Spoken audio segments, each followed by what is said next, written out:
All right. So this is session 89 of the Darkening of Mirkwood. We Um, had a slow month. we did. We Couldn't had make such a slow month. 100. It was really a great disappointment. Didn't hit 100 by the year end. But we did play More 48 sessions last year. 48, so that's more than one a week. Yep. Well, no, Yeah. there's 52 weeks in a year. Well, no, you're right. No. Almost 1 week. Yeah, it's almost one a week, and this is a twice weekly game, or twice monthly game, so that's not bad. Yeah. Yeah. So, what's really sad? Not sad, but is that covered 5 years. we were busy. It was we had time to pass, so we were busy. it was a busy 5 years, but yeah, that covered 5 years with the longest year being 2960, which had 9 sessions. That was the the year that had, and this is counting solo games and things like that.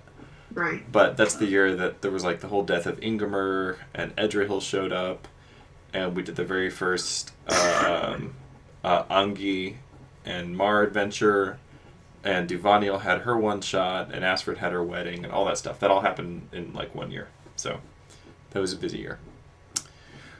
Speaking of the year 2960 and the death of Ingemer,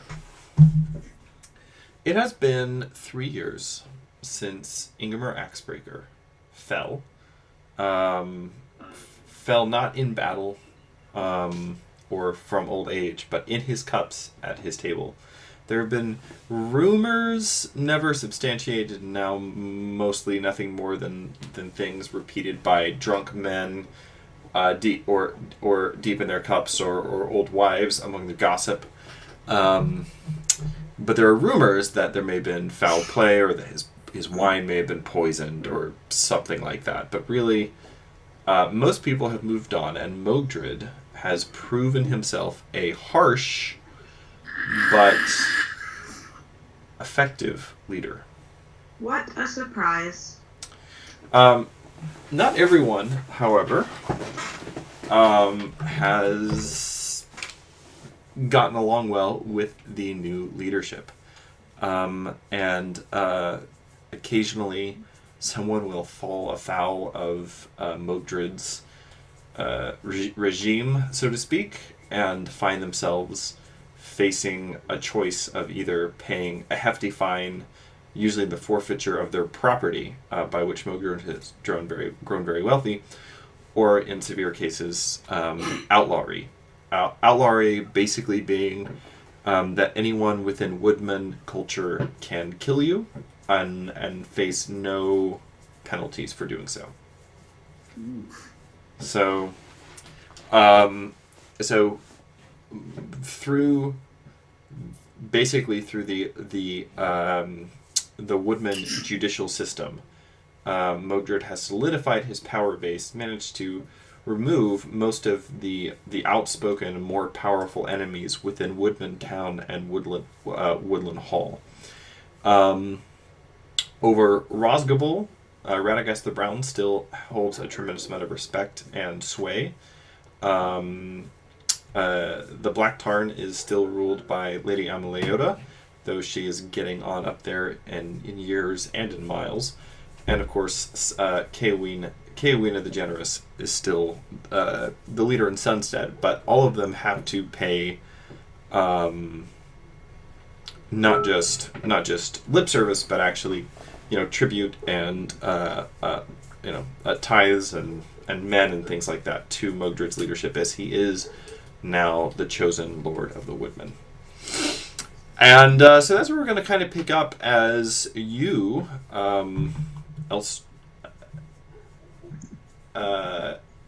Estild? Is it Estild? Estril? Estrild. As you, Estrild, find yourself in the land of the Woodmen. Do you think you would be... so we're going to be starting pull up the map here. Sorry, I'm a little foggy brained tonight. You'd be starting out probably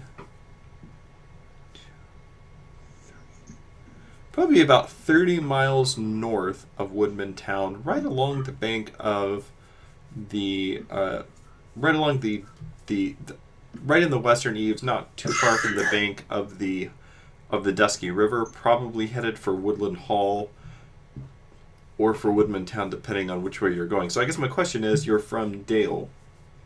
Yes. Would you be going to Dale or coming from Dale, or maybe sort of wandering around? Basically, what brings you to the land of the Woodmen? I was thinking maybe it had something to do with her woeful foresight.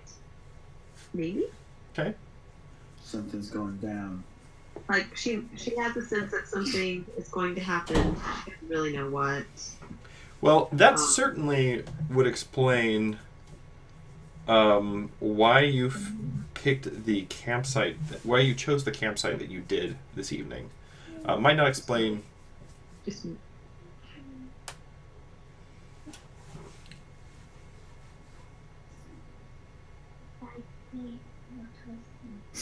Well, getting up and telling me about it makes me harder.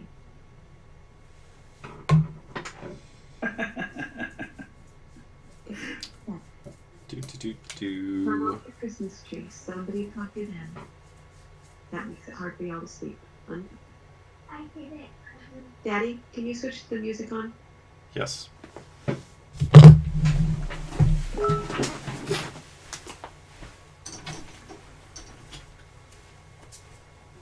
Alexa, play Anya. It's only been. It's only a couple. No.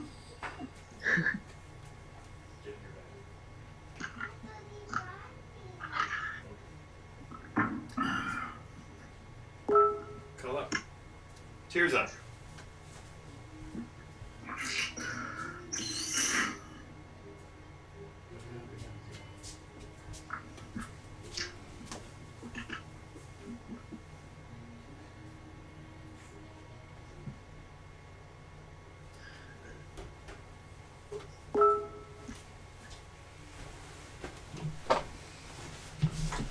All right.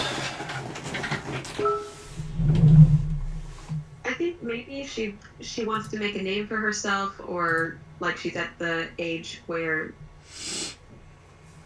she's ready to, I guess, be her own person, push off all of that. She is trained as a skilled woodwright.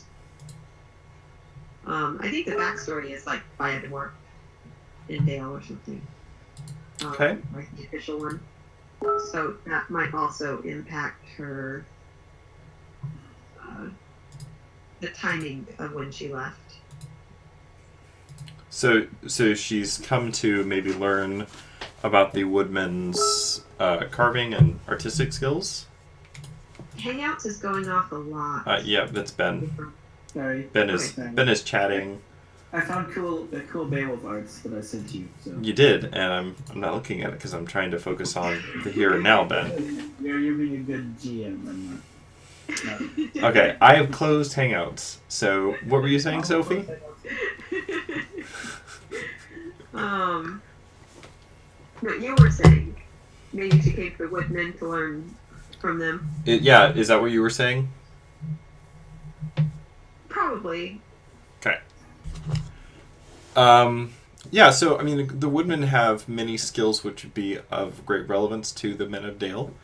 Their skills of woodcraft. Of course, Bard has arrangements with some of the Woodmen for timber, although it's not gone. I mean, it's still there are things like the Old Dwarf Road that needs to be completed, and a safe passage through the marshes has to be figured out, and things like that. So there are a lot of barriers to that, but of course the eventual goal is that the Men of Dale could get their lumber from the Woodmen in order to avoid encroaching upon the woodland realm. So there are lots of reasons why a Barding of Dale might be here to learn their woodcraft, and of course, one of probably the few areas in which the woodmen are much more advanced than the men of Dale is in their herb lore and their leechcraft. There are extremely skilled healers amongst the woodmen, and as a scholar, you might be interested in learning more about that. Lure of secrets. Wahahaha. So, we begin our tale near the end of the day. It's a day much like any other in the late summer on the edges of the eaves of Mirkwood. You're in the territory of the Woodmen, somewhere between Woodland Hall and Woodman Town. And would you be headed towards Woodland Hall or towards Woodman Town? Woodman Town being, of course, the Woodland Hall is the older settlement, but Woodman Town is the larger one, and it is where Mogdred has moved the Lamp of Balthy to Woodman Town, and he has sort of set up his base of operations there when he is not at his Tyrant's Hill. Yeah, tower on Tyrant's Hill. I think she would probably be headed to Woodman Town, if she's going there. Now, it being such a long journey, if her goal is learning and meeting people and expanding her skill, then she could be at Woodland Hall if she was on the way back, because it would make sense to stop on the way back. Well, she might also be on her way ultimately to Rosgable. Like, if you want to learn lore from the Woodmen.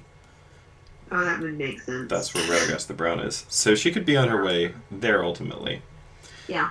So, whatever the case, you have reached the point in the evening where under even the western eaves, which are fairly well protected west of the Dusky River, it's become too dark to safely travel in Mirkwood, even though it's not quite nightfall yet. And so you begin to make camp for the night. Where Toad. am Do you want to see it on the map? Yeah. I'm looking at the map. You'd be hereabouts. Okay. Very good. So, Toad, this is about the time that you see you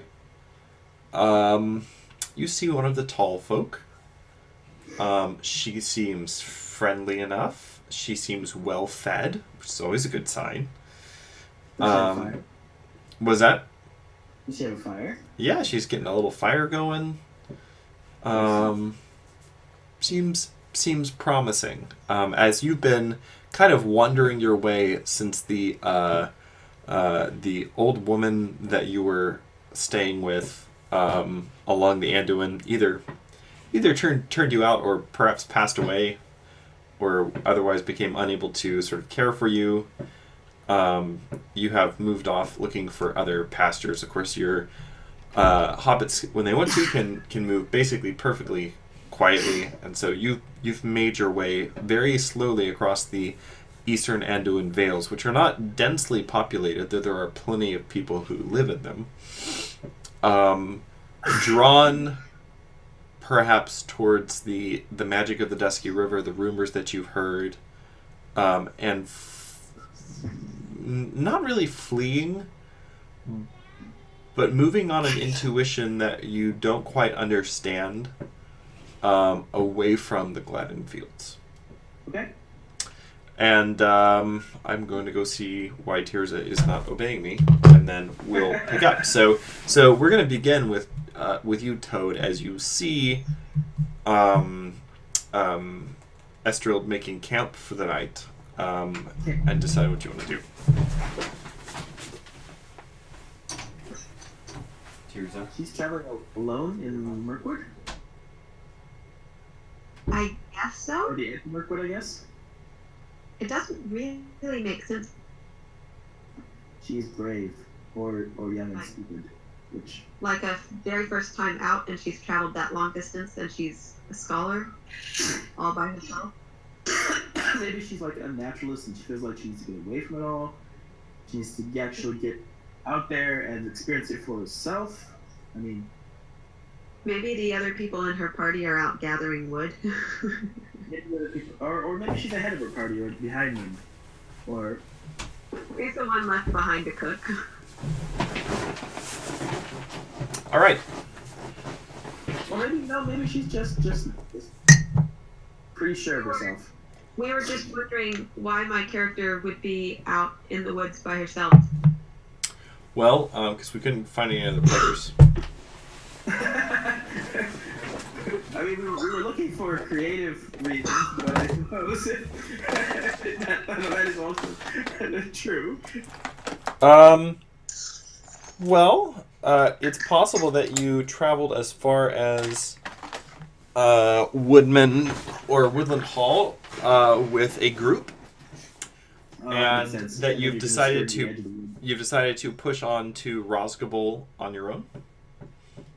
Yeah, makes sense. But I'm in between Woodland Hall and Woodman Town. Yeah, which is it's not that many miles, and it's fairly regularly traveled by the woodman. Besides, we've got we got Mugger now. He's cleaning up this place. That's right. He's making Mirkwood, Greenwood the Great again. Yeah. And the roads are improving. I mean, you've got. And he built that wall. Yeah, at least the trains run on time. Ben is doing cocaine. Yeah, man. The only cure I found. Well, it's very natural. Yeah, man. You go like soaking gasoline, and then no, making cocaine is entirely unnatural. It's a horrible. Yeah. So you typically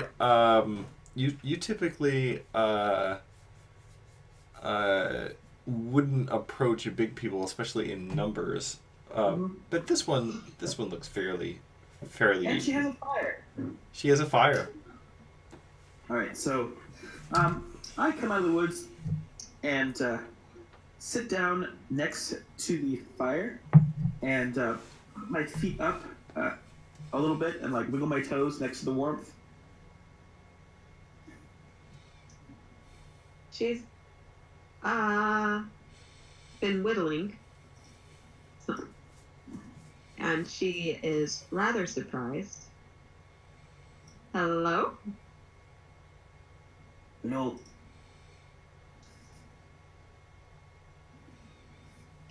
Who are you? Toad. I can. What are you doing here? Traveling alone. What are you? Where are your parents? I'm Toad. I'm warming my feet. Where are your parents? Spiders eat them.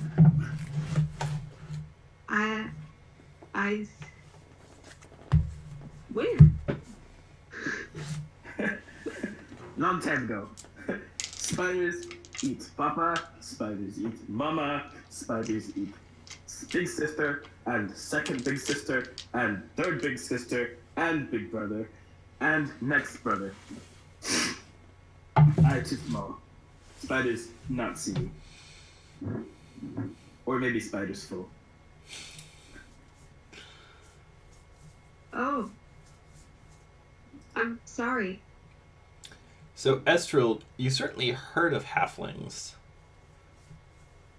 You might have heard of Foxglove. Yeah, we've heard of Foxglove. You might have even seen her at some point, depending on when you were in Dale and when she was in Dale. But he doesn't look much like a foxglove. He doesn't look at all like a foxglove. He's pretty... his clothing is, I'm guessing, a patchwork of things, Ben? Mm-hmm. It's it's sort of a tatty green cloak, which he always wears over his head. The hood Foxglove had silk stockings. Yeah, no, there's no stockings involved here. He has enormous sort of amber-colored eyes, which is where he got his name. Of Toad. And, yes. How old is he? I am guessing he probably doesn't actually know very closely. Young? Is it young for a hobbit? Probably for a hobbit, traveling is probably fairly young, so probably 20s? Teens, Yeah. 20s? Okay, still in his tweens. Yeah. Okay. And Estreld, you're barding. Uh-huh. Anything about your appearance you want to make note of? Well, I was just rolling on the what has it gotten in its pockets of. I need that. Didn't quite have time to finish though. She's probably in a dress. She would. I mean, she's whittling. She's probably partway done with her project. She's got a spear leaning against a tree that she's. Oh, you cut out. Oh, she has a spear and a bow leaning within arm's reach against the tree that she's back against. Okay. Not like she looks relaxed, but she's in the woods by herself, so she's also kind of on guard. But Okay. yeah, and at the moment she's looking very befuddled.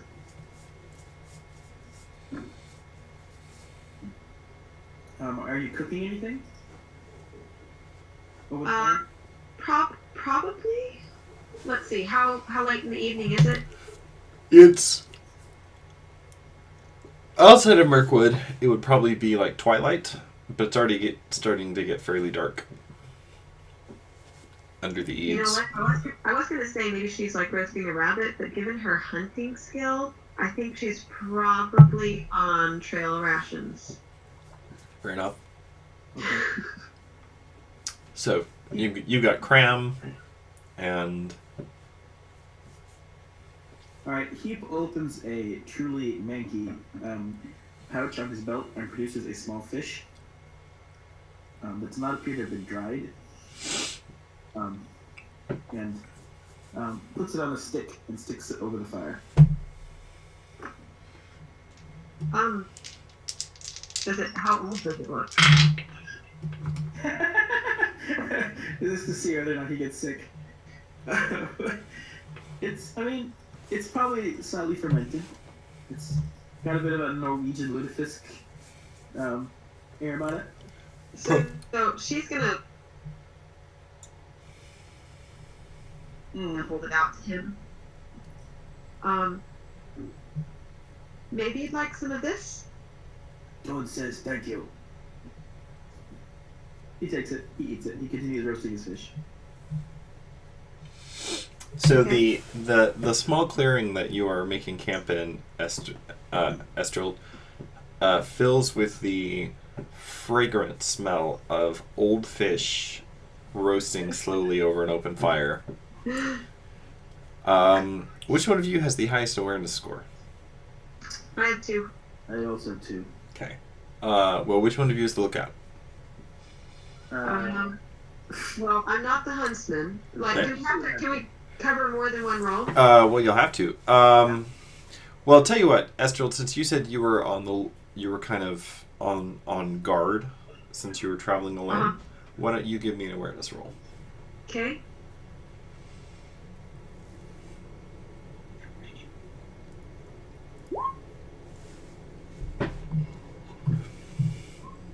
Yeah. I'll check that off. All right. Do you notice anything? You do, Estrel. You hear the slight crack of a branch. And as you kind of look up around, you can just see, and it's hard because you're sitting near the light source, which is just sort of throwing flickering beams of light into the forest around you, but you see what appears to be 2 or 3 dark clad figures moving around the clearing. Figures? People? Difficult to say. Are they bipedal? They are. Hmm. Are they orcs? / goblins? Because I have orc lore.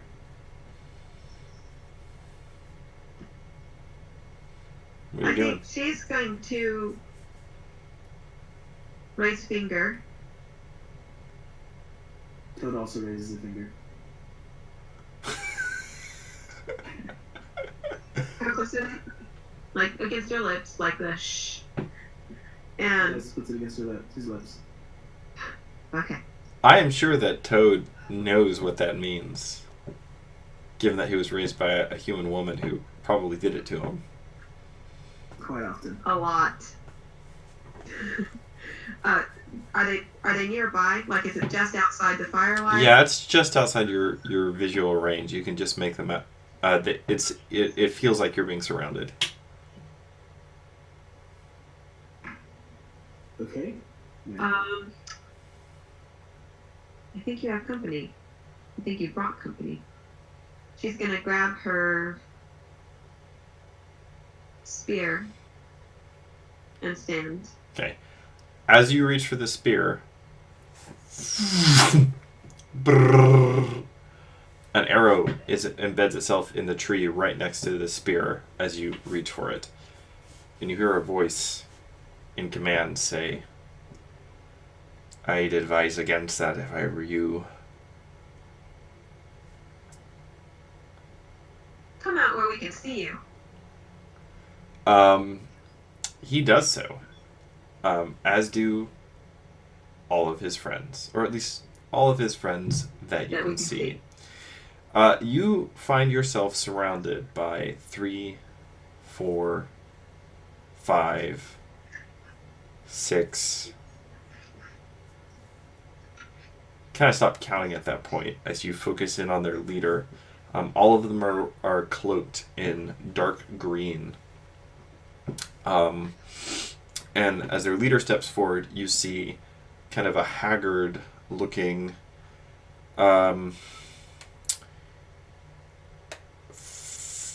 probably age-wise early 40s, but miles-wise late 50s. A man with what looks like you can just see bare forearms beneath his cloak, where he holds the hilt of a sword, and you can see numerous scars. Many of them look as though they were sort of deliberately etched one after another. On both of his hands, his wrists. His face is heavily scarred as well, pockmarked with, almost like somebody had maybe thrown a fistful of live coals in this man's face. Just the way half of it is kind of burned and scorched and pocked. And he has a kind of a darkened swatch of cloth wrapped around his head that covers one eye. And steps forward, and he kind of raises one scarred hand and strokes at his white beard, and he says, "Well, now that you've seen me, do you find that you like the look of me anymore?" Depends on why you're here. I was just about to ask you the same. He looks Who's down. asking? He looks down at Toad. "Is that a goblin you're traveling with?" Toad. Okay. That's his name. That's as much as I've gotten out of him, which is slightly more than I've gotten out of you.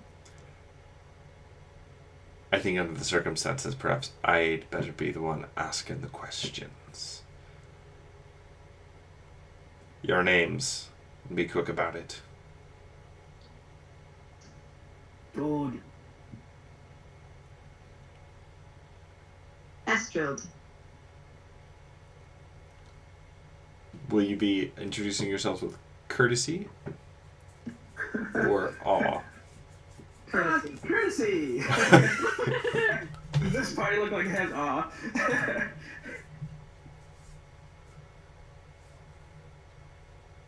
We're gonna be kidnapped in the first 5 minutes of this adventure. Yep, pretty much. All right, Murder. give me your courtesy rolls.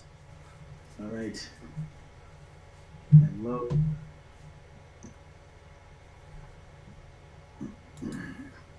All right. Low. seems about right. Yeah. Your grunt of Toad does not at all impress this man. One of his companions, whom you can see is dark-haired, heavy eyebrowed, got a really thick beard, but it's like one of those beards that just sort of goes down all the way into the chest. Yep. Steps forward and actually kicks you forward onto your face. It's super weird. And he says, "Answer when Captain Athalar asks you a question." And the man, who is apparently Captain Athalar, says, "And what is your business in my woods?" I come to learn a trade. "Which trade would that be? Spying for Lord Mogdred, like as not." I've never met Lord Mogdred. "By your speech, I see you're not from around here." No, as I mentioned, I am of the Bardings. "You've come a long way just to learn a trade. Barding." I have. He motions to two of the men who go and step past you to take your bow and your spear, and they begin sort of like inspecting them, looking them over. Is it possible at this point for Toad to just like disappear? I mean, you're right in the middle of a bunch of guys. Fire, right? So Yeah, probably not without like some kind of other distraction. okay. Like hobbits can disappear when big people are like coming along and haven't seen them yet, but yeah, this is more like, yeah, you really need like, I don't know, like a ring of some sort. It's true.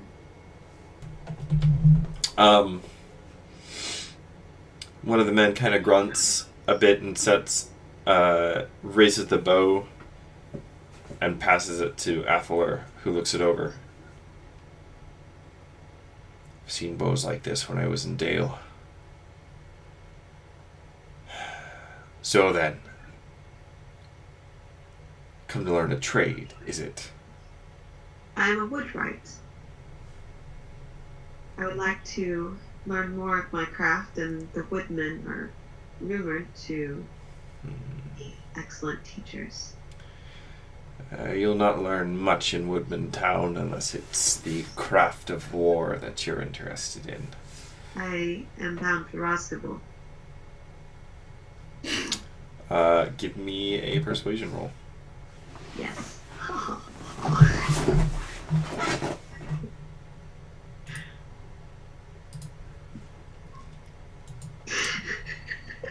Dang. Got their number. All right.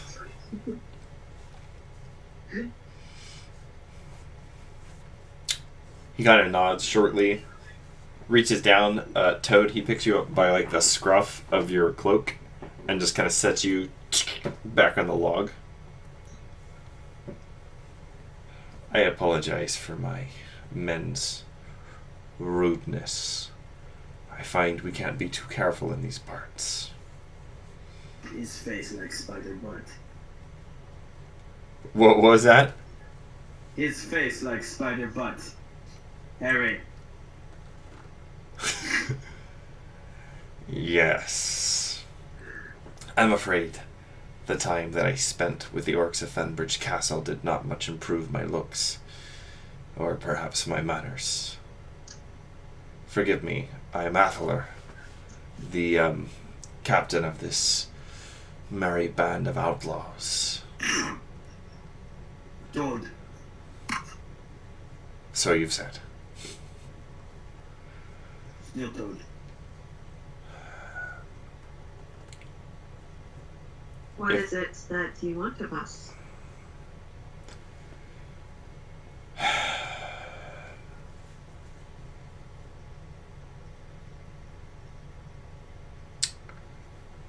have a vested interest in disrupting the doings of Modred and his people, his ilk, since they moved into Woodman Town. I thought you might be one of his. He brings in a lot of outlandish folk.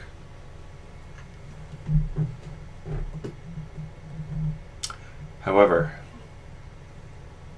since you have seen us, I think it might be advisable if, for the time being, you were to travel with us until we were safely away, so to speak. Very well.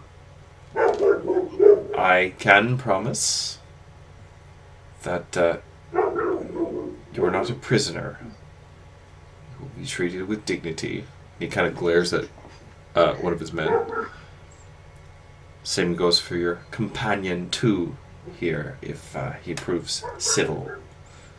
Though I don't much like the looks of him. Toad takes his fish stick and takes these orange fish, the probably fairly badly orange fish at the end, and just sort of looks at it dolefully. Let's see.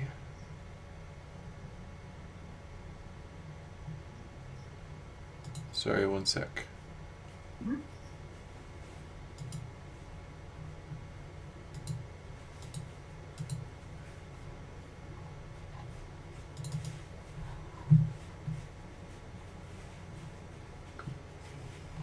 Yeah, that's what I was thinking.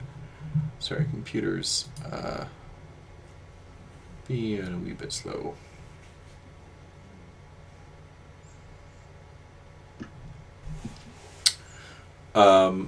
He kind of looks at you for a moment and shakes his head slowly, and he says, right, well, last time I met one of your folk, it was in Lake Town.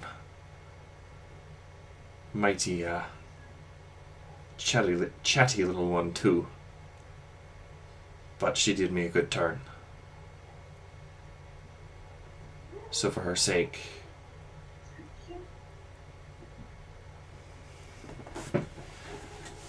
give these folks something to eat. Better than cram or, fish. We'll move it first light. Who's that Lord? I recognize her name. He's this dude. He's the dude who's the captain of this band of outlaws. Fine, I'll look it up on the blog. Or you could just ask him. Pretty sure that's Do you the mean- name from the You mean castle. Quatslove? He looks back over his shoulder and he says, I think that was her name. What did she do for you?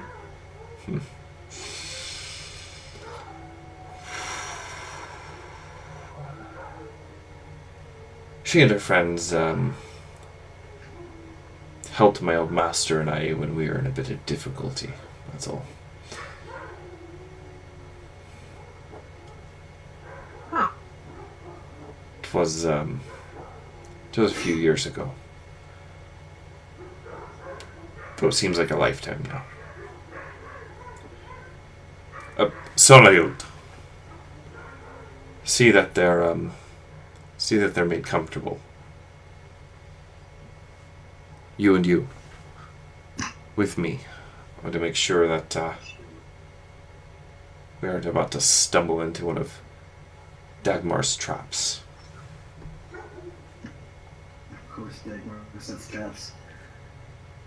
So he leaves with two of the dark-clad figures and leaves leaves three others on guard in the clearing with you, along with the one that he referred to as Sonahild, who as she draws back her hood, you do see is a woman. She's fairly pretty. probably in her, you'd guess, late 20s or early 30s, but still in, kind of the prime of womanhood. Her hair is bound up and kind of tied with a dark cloth. And she kneels down and pulls a rucksack off her back. You can see that she has a sword girt at her side, and there is a huge gray, looks like half a dog, half a wolf, at her heels. And the dog kind of gives a low growl at you, Toad. And she says, "That's enough, Fang. Quiet. Now then, let's see what we've got in here." And for the next few minutes, she digs about in the satchel and begins preparing a meal.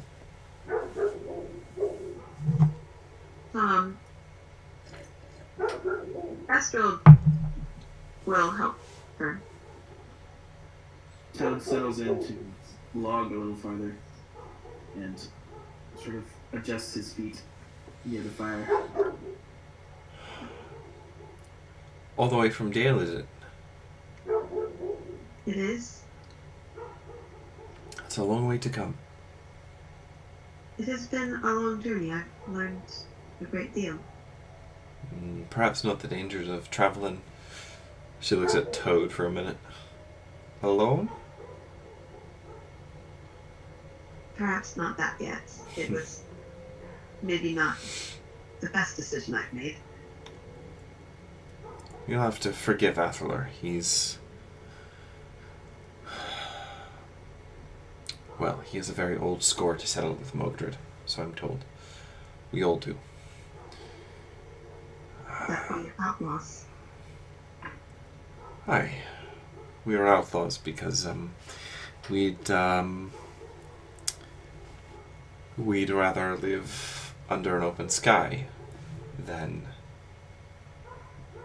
grovel and scrape at his feet. That doesn't seem like the woodman that I have heard of. Yes, well.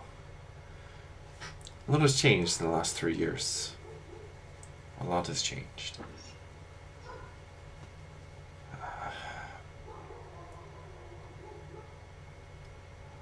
Since Mogdred became war leader, it seems like everything's been going well for the woodman, if you ask.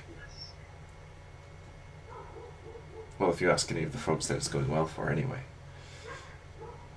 But Ameliota, they say, is in poor health. And we've heard very little from Sunstead all year. Word came in the summer that the Lady Asford was missing, and Keowina has taken to his house, apparently. I suppose there are plenty of people who might tell you that the woodmen are lucky to have someone like Modred in a time like this to lead when other leaders falter, but well, I'm not one of them. What about Radagast? Oh, that old curmudgeon. The wizards never worry themselves too much in the affairs of Manhole, except the Grey One, and he goes when he will and where he will. But the Brown Wizard, we give him a seat every year at the Folkmoot, but it's a courtesy. He does not interfere in our affairs, as it were. I see. So, your friend here, he seems rather the quiet sort. Have you known him long? Not long. Not very long. Well, I don't know much about his kind, but See he doesn't make any trouble. I will try to. Athalar is not an unjust man, but there are... I'm about to put the dogs up. Athalar is not an unjust man, but there are plenty in this band who would be eager for a chance to strike out against a spy of Mordred's if they thought there was one. Ah. I think it is unlikely that the small one would have been chosen off as a spy for Mordred, unless he is quite a bit faster than he seems. Alright, I'm going to put the dogs up. One sec.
About this time, you see Athalar come back into the clearing. He is accompanied by another man that you haven't seen before. He is a very thin-looking man with kind of like hollow, sunken eyes and raised cheekbones. His left hand is missing.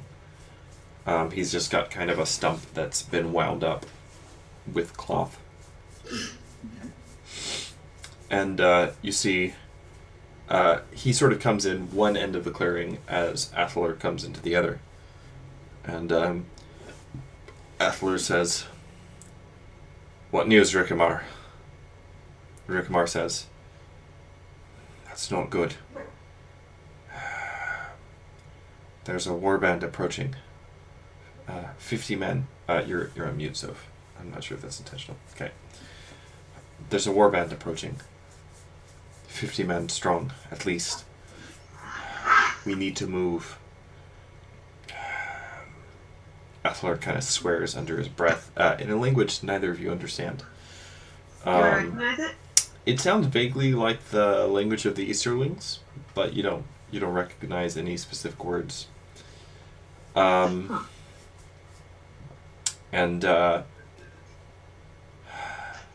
Athalar says, "Then we travel by night. We move west immediately." And Rickamar says, "We can always go east. Garibald can't be far from here. If we were to unite our band with his..." And Athalar just shakes his head and says, "No. I have made my decision. We move west. You'll seek the protection of the Gladden. And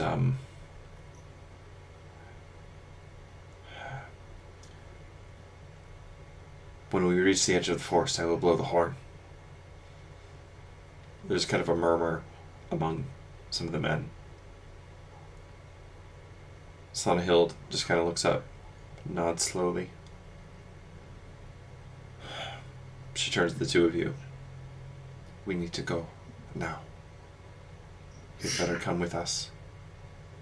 If the men of Tyrant Hill find you, well, they're not known to be exactly friendly to strangers. The Beornings or other woodmen, they'd be alright, but the two of you, hard to say. Toad stands up and breaks his fish stick and throws it into the fire. Two of the men immediately start putting out the fire as everybody kind of grabs their things.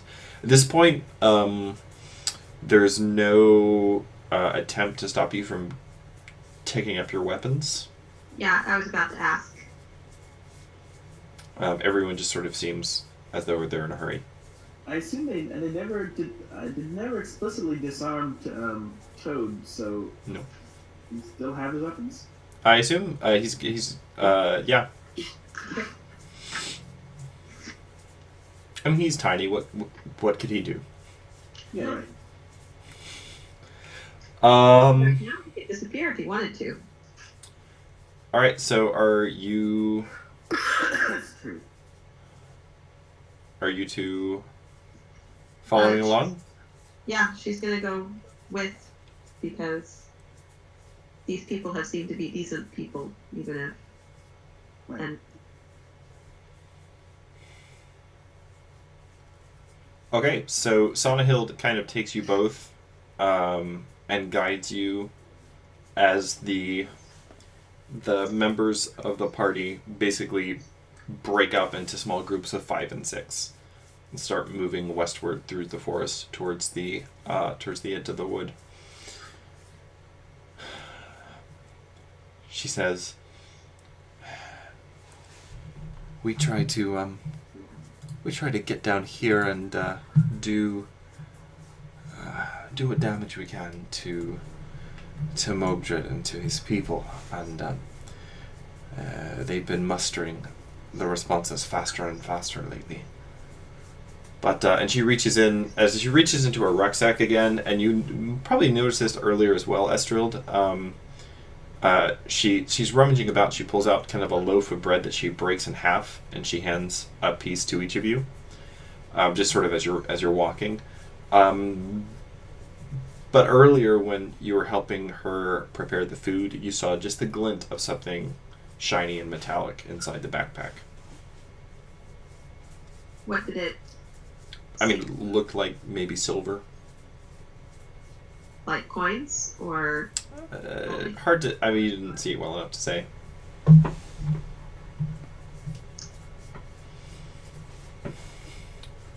Okay. The language your master spoke. Oh, Something. Atlar's not my master. I am no man's servant. What was it? Atlar spent some time as a sort of I think a retainer or a bodyguard or something for some lord of the Easterling folk. Oh. There was perhaps you heard of it. I think he said that there was a prince of sorts who sought refuge with King Bard of Dale. I heard rumors of it. You definitely heard about it. Like it was, yeah, like it was a fairly major like talk of the town kind of a thing for a little while. But that would have been 4 years, 5 years. 5 years ago, yeah. Yeah, she would have been Yeah. pretty young. And he still lives there in Dale. Like he's kind of Already? he's like a fixture at the royal court now. Oh, okay. Then At that's least 1 or 2 displaced princes in the report. Yep. Prince Sanyar. Okay. Then she probably Yeah. would know. Yes, Prince, something or other from the east. Anyway, Atlar was his bodyguard for a long time.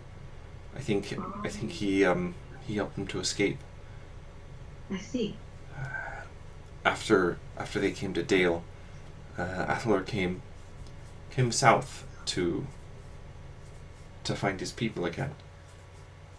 And I suppose he did for a while. And then something went wrong. I'll have to ask Atlar for the whole tale. But he knew something about Mogdred in Yes. something Mogdred had done when he was young. I suppose Mogdred didn't want it getting out, hurting his chances of the election. So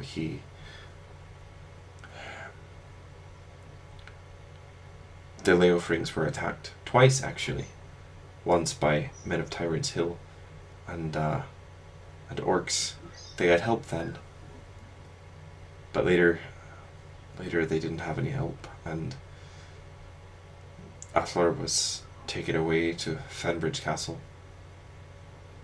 He was supposed to be taken from there to Dol Guldur, I suppose, but Radagast the Brown and some others. You might have heard the bit of to-do about the lamp 3 years ago. Anyway, Atlar and Rickamar and some of the others were rescued then. And well, it didn't take too long for Mogdred to make him an outlaw. Ah.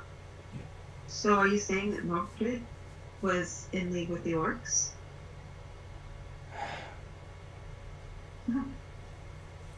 I think that Mogdred is in league with no one but himself. But he certainly has questionable friends.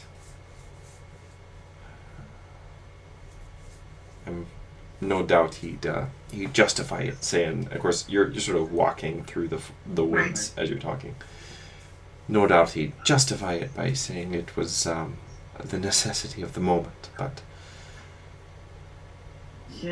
While you guys are walking, can Toad sort of slip away into the woods to walk nearby? give me a stealth roll. He has elusive. Can I use that for? I'm going to say you're still going to need to make the roll because these guys are being extremely watchful. Yeah, you got it.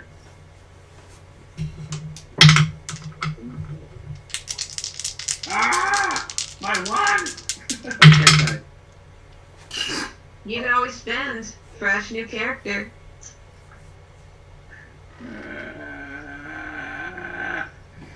And he does an 18 hope. And how much fellowship do we have? We have 2, right? Yep. This might add 2. I don't know if your kind of hobbit adds 2. Oh, good question. Yes, that can work. Black stuff added 2. Yeah. So, Toad, as you start to kind of slip off away from the rest of the group, one of the men kind of grabs you by the scruff and moves you back out in front and kind of jerks his head in Sonahild's direction. Sonahild turns to you, Estrild, and she says, Isn't the guy with the big beard? it's the guy that kicked you before. Yeah, the guy with the giant beard. Yeah. Yeah. Turns to you, Estrild, and she says, I tell your friend not to try that again. If he slips away and gives us away to the enemy, they're going to hold you responsible. I'll say something to him. And she'll kind of move up in front with Toad. Now, you said parties of 5 or 6. So there's the bearded guy and the girl, and the 2 of us. So are there 1 or 2 Yeah, more? there are probably at least 2 more here with Okay. you. Because they wouldn't have us in a smaller group. Right. So she's gonna put her hand down on Toad's shoulder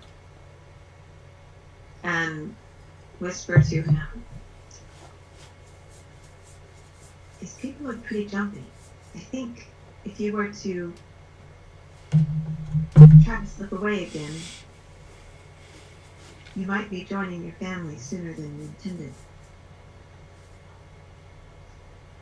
Don't make less noise.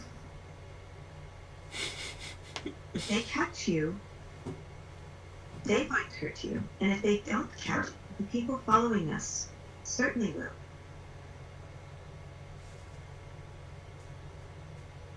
Spider Buckface, I watch him.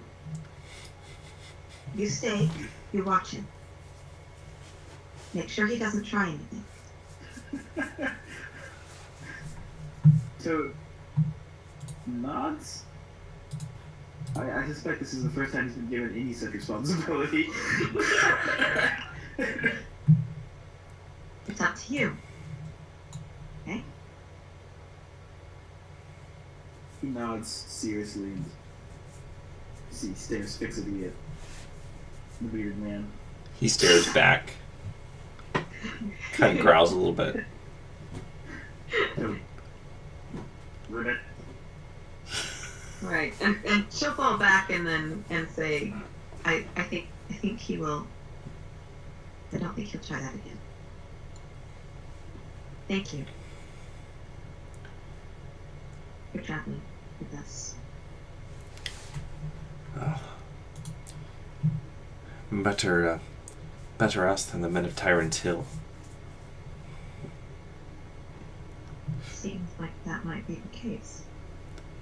The word that had reached us back in Dale was very different than the story that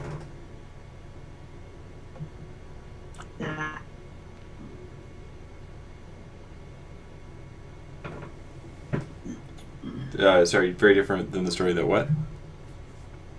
than the story that I find here. Yes. Well, I suspect Mogdred has been... And you notice she always refers to him as Mogdred, not Lord Mogdred. Mm-hmm. And that probably sounds a little off. Yeah, it's... Because I'm probably pretty used to the court life. Yeah, it's a little weird. It's almost familiar.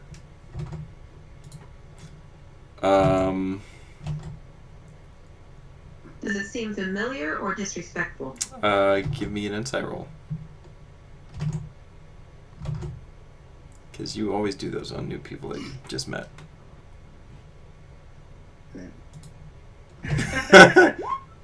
Oh wow.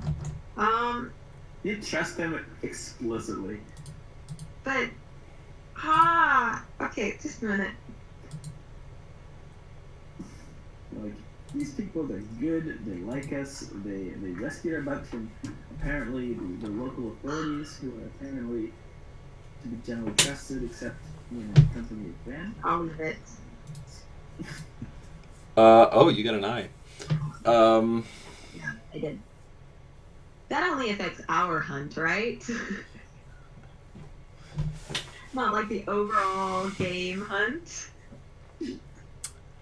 Yeah, you're not really sure. Okay. I mean, it's pretty clear she doesn't like the guy. Yeah. Can I roll insight on the bearded guy? Yep. I'm staring at fixedly.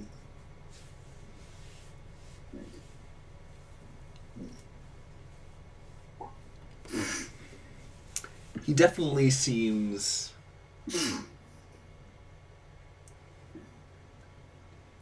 You get the sense he doesn't like you very much. But beyond that, it's hard to say. Man. So, It's her favorite thing. I just had to look it up. do you want to spend a point of hope? You're at 11. You're only 3 away, and you could have a great success. I'm gonna spend a point of hope. It is one of her favorite things. So now she's got an 18 and a great success. So. No. She's got a 20 and a great success. Wow. Okay, so the impression you get from talking to Sonahild is that she is, first of all, everything she says with a great deal of conviction. There's no uncertainty in her tone. She believes everything that she is saying. Mm-hmm. Whenever she mentions Modred's name, there's this edge to her voice, as though she is referring to someone that she knows personally. So it's disdain, but it's like familiar disdain. Sort of like, I know you, so I'm not impressed by you. Yeah.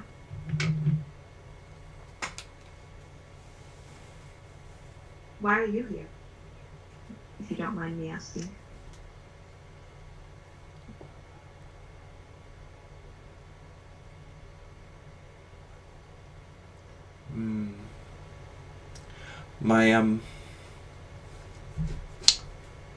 My husband was killed in feud with my foster father, if you can believe it. And after it was over, my foster father wanted to marry me off again. So I decided to take my chances with the open road.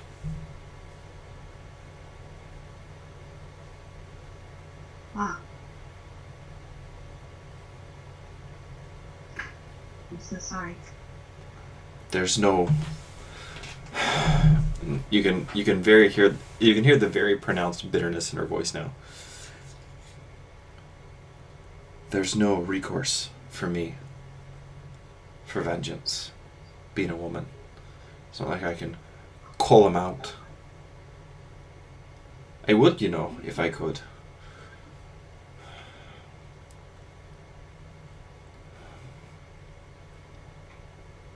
So, I Do you find freedom here?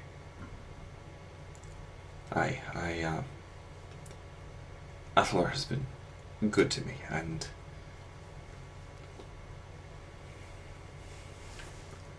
well, we'll see once we get to the river. There's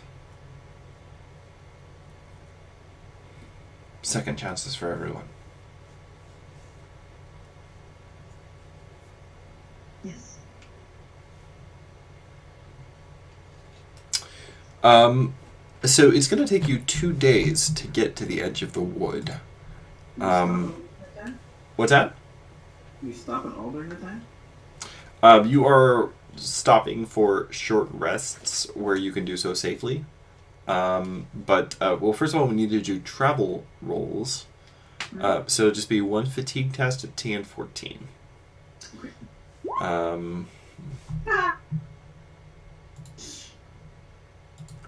Killing it. Dang. Ah! Okay. Toad, tall people walk very fast. Oh, no. Tall people walk so fast, and your tiny little stubby legs and sort of lazy go at my own pace. It's not working. Having a hard time keeping up. So you're gonna gain 2 fatigue. Yep. And then I'm gonna go ahead and get athletics rolls from both of you. Okay.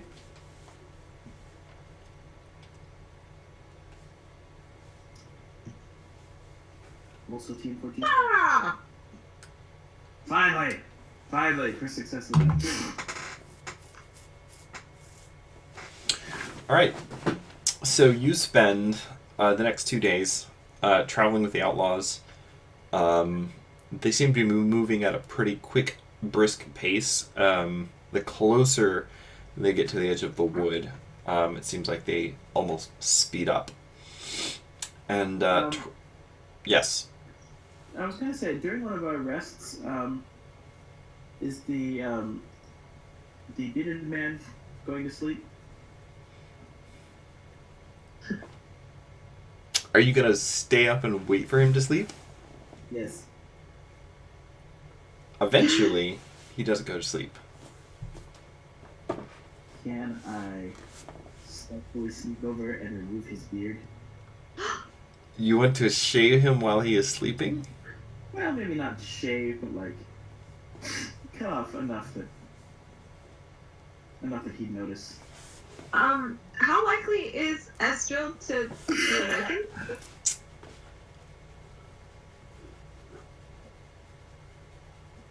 Do I need to roll like awareness or something? Give me a stealth roll, Ben. Okay.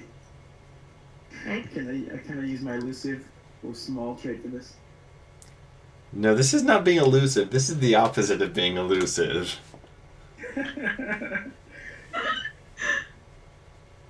Yes. Man, can I You can give me an awareness roll. roll? Okay.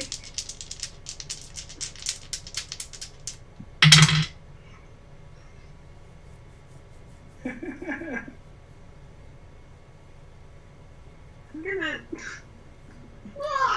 I'm gonna spend. You got a 16 and a great success. So, she got a 19 and a great success. You notice. Favored? Yeah. What? You notice as Toad quietly draws a dagger from beneath his cloak and begins creeping She's grabbing his wrist before he cuts anything off. towards the recumbent form of the man with the giant beard.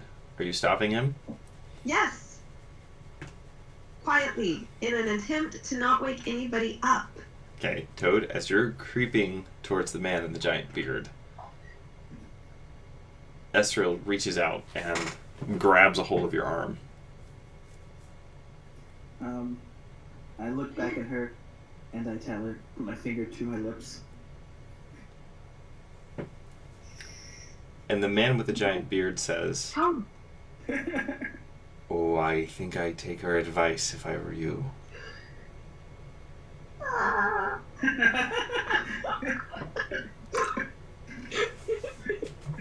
Don't believe him.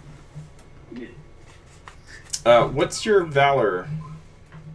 It's a 1. Okay. You guys are almost out of tolerance. And Just- stopping him didn't help? Just FYI.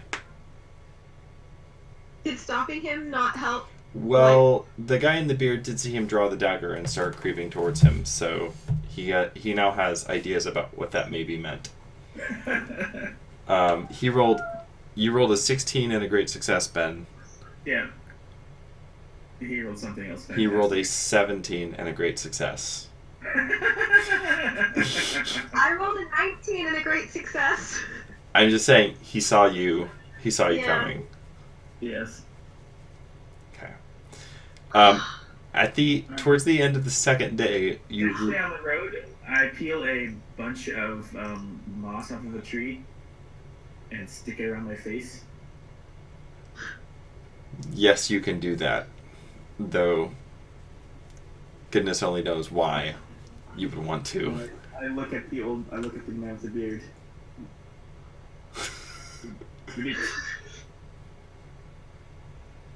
He kind of grunts, rests the hand on the hilt of his sword,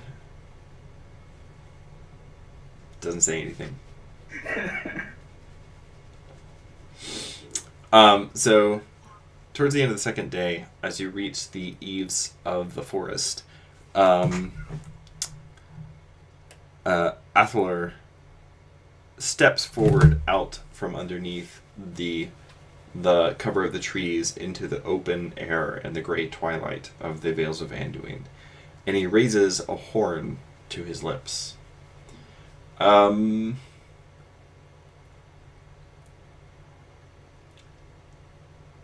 What traits do you guys have?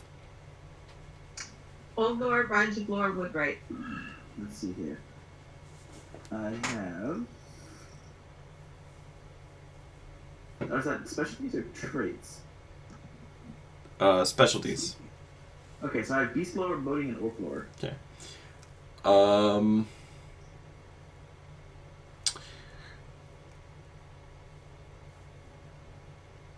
Estreld, you, as he raises the horn to his lips to blow it, you notice that the horn is not of woodman make. It's much, much older and much, much more intricate than anything the woodman could have produced. It is made from ivory. So this is not just like a cow's horn or even a ram's horn. This is the horn of the tusk of some great beast. And it is very intricately carved. Shows a queen sitting on a throne, with green gems set in the horn for the queen's eyes, and you see a number of like subjects basically bowing down before her. You're not sure who made the horn. But if you had to guess, you'd say it was of Numenorian or even possibly Elvish origin. Oh. So anyway, it just catches your eye as he pulls it out from beneath his cloak for the first time and sets his lips to the silver chasing on the mouthpiece and winds out a long, clear note 3 times. Each time the horn blast is clear, but cold. Like an echo of something out of a mountain valley or out of the distant past. And he turns and he looks at his companions and he says, "Now she will know we are coming." He looks back over his shoulder and he says, "Well then, we'll make camp here tonight. We march at dawn. We should make quick time across the Vales. Once we reach the Gladden field, we will be beyond their pursuit." Can she ask him about the horn? Sure. Probably not, like, maybe once they make camp. Sure. What, while they're making camp for the night? Yeah. What do you want to ask? The horn you blew, it looks very old. Who is she? Oh. She's the one who gave me the horn and gave me, he looks around, gave me this band of the leavings and the cast-offs. The bits Mogdred didn't want, I suppose. The lady on the horn? With the green eyes?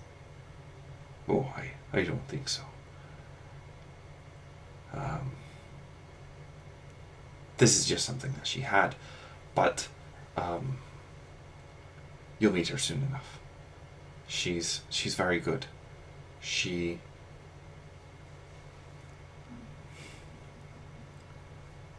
When I was at my lowest, she saved me. She set me on a path.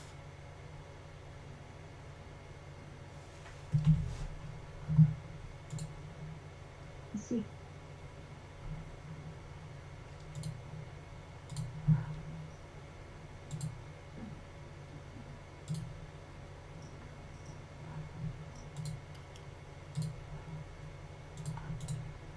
All right.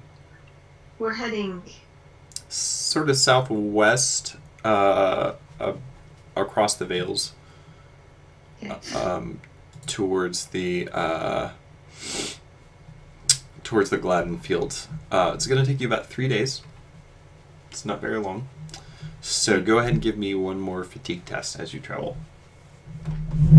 Going to be teen 14 again.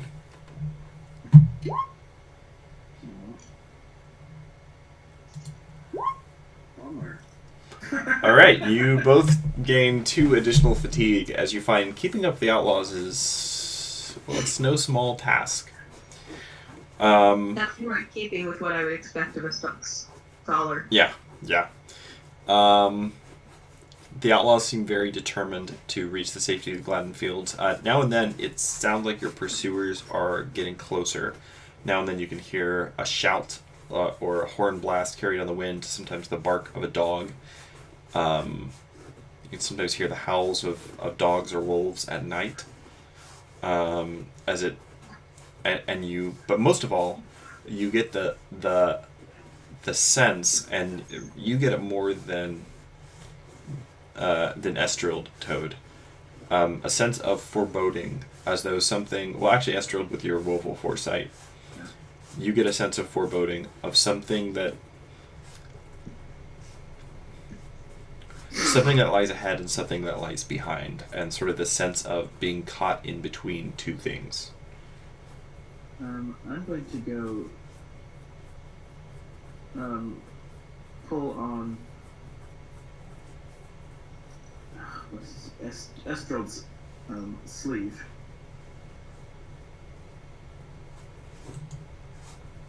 Yes. Something behind, something ahead. I feel it too. With the instinct that she is having, thinking back on the conversation that she had with Athalor, like, the woman that was on the horn seemed like she was ruling. And the horn seemed cold. Does what he said about her being a friend seem true, I guess? Give me an insight roll.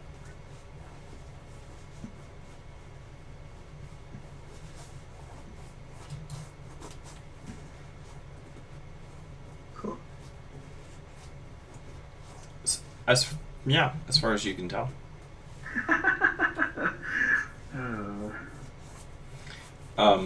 Towards the end of the second day of your journey across the Vales of the Anduin, which are you're pretty familiar with this area, Toad.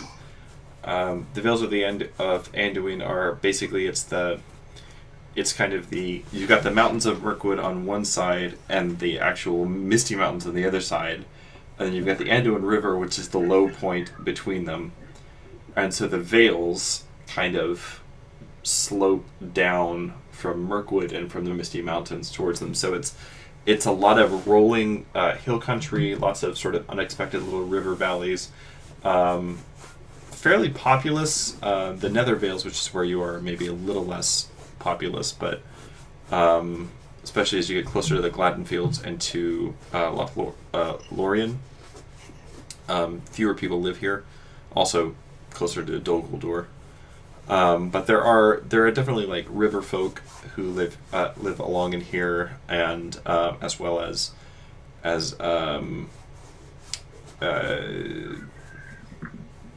shepherds. The Beornings would be north of this. They'd be north of the old ford, so some space north of here. But there are also plenty of woodmen who keep sheep in these vales. Not necessarily people who live in Mirkwood, but people who are aligned sort of politically and by ties of marriage and blood with the woodmen. Mm-hmm. And of course, west, sort of due west across the river in the foothills of the Misty Mountains is Mountain Hall, which is it's basically the other woodman settlement. It's officially part of the woodman, the settlements that are accounted as being part of the woodman culture, even though they don't actually live in the forest. I see. So it's Not too populated, but it's definitely for you specifically, Estrel. It's really a breath of fresh air. Your foreboding notwithstanding, just being out in the open air. This is much more like the area around Dale than Mirkwood is. As the end of the second day of your journey comes, the two of you are called to Athalar. And when you arrive, Sonahild is already there. And Athalar kind of looks at both of you, looks from one of you to the other, and kind of fixes his eye on you, Toad. And he says,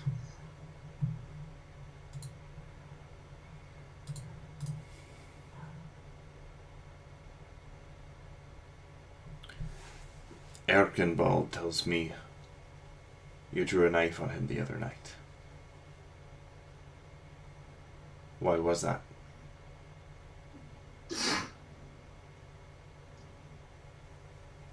Erkenbald is Spider-Bug.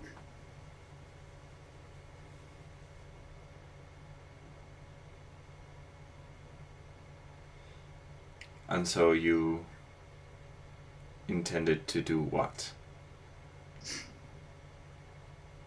Train Spider-Bug.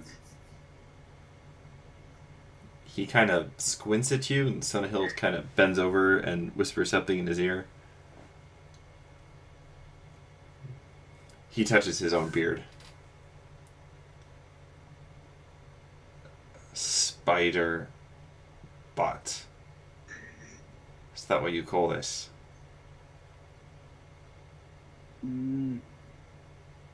Only he has Spider-Bug. I see. You have beard.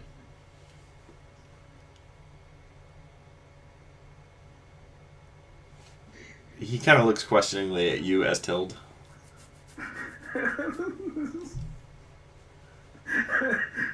Everything is your fault now, still. I sat down next to your fire.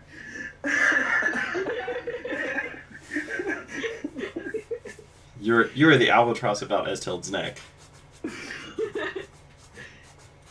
kind of looks questioning at you, Estild. I am sorry. I think he meant only mischief, but I did stop him. You like mischief, do you, Mr. Toad? Toad.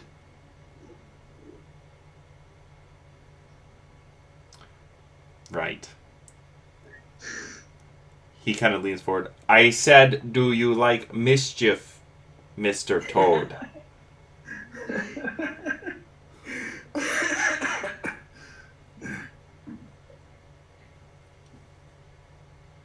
He burnt my fish.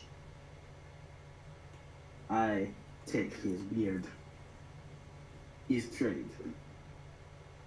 I see. Toad is fair. No. Persuasion, I guess?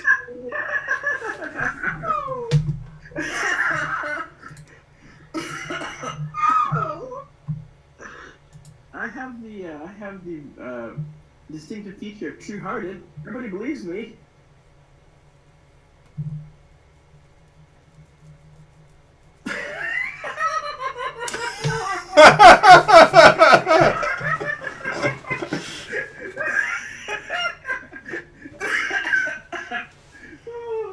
Yes, well, one end off of the night. Now is the time. Oh, that was so close to going so badly. Well, perhaps I can propose a different trade to you then.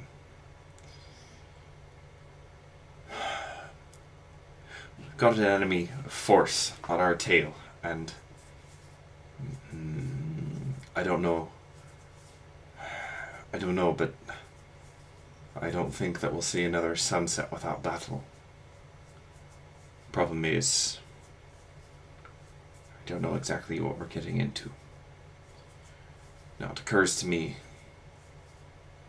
that everyone in this band is an outlaw and known to Modred's men. But you two, wow.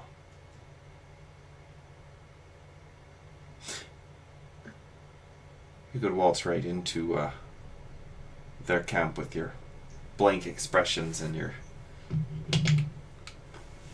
sad looks, and they would know the wiser now, would they? I thought you told us that, or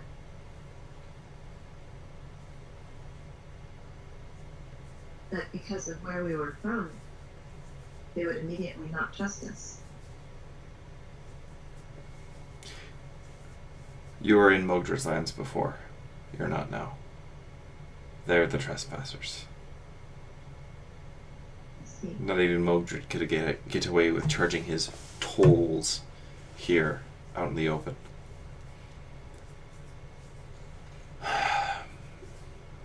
So here's the trade that I'm proposing. The little one here seems like he's always trying to sneak off. Hasn't succeeded yet. Maybe he'd like to do a bit of sneaking and have a look at our hunters.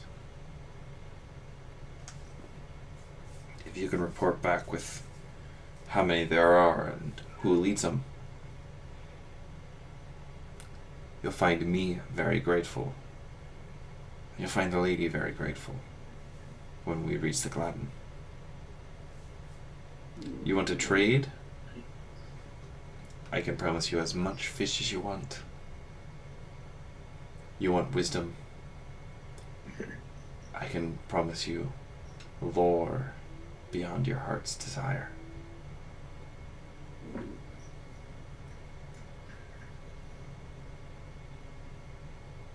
Bode looks at his new travel companion and shrugs and starts walking back toward the woods. Is that? Estrel is looking very uncomfortable. She has no idea if this time. Oh no. Even, and she's rotten at sneakiness. But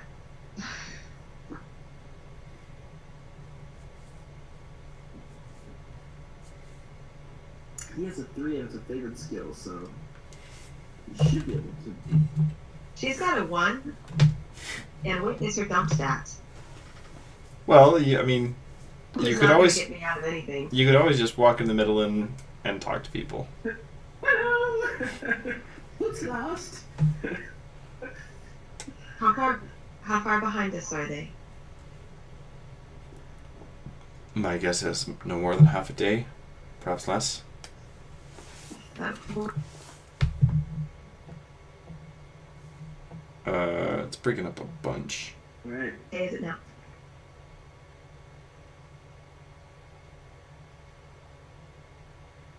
Was that?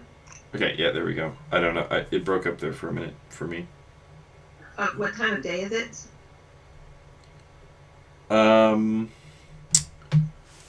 mean, it's evening now. Like you could sneak back probably 3 or 4 hours and get to the camp. Their camp, from what it sounds like.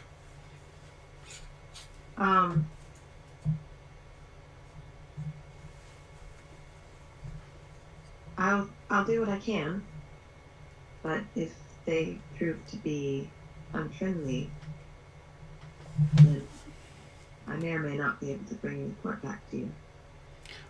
Sonnehild nods. I'll be going with you. keeping my distance, but if anything happens. Astral nods slowly. Very well. I'm a craftswoman, not a spy. A craftswoman and a scholar, I think. I Well, we'll have need of your keen wit.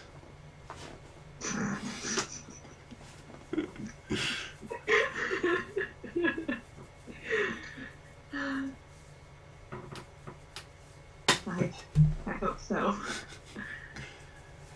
And this one seems like he's got sharp eyes.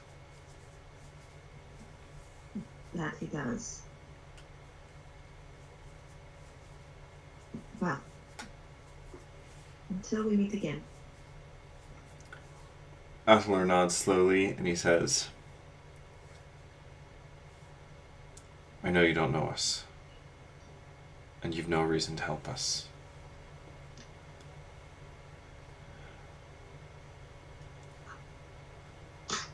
But what we do for the woodman. And we do so that one day,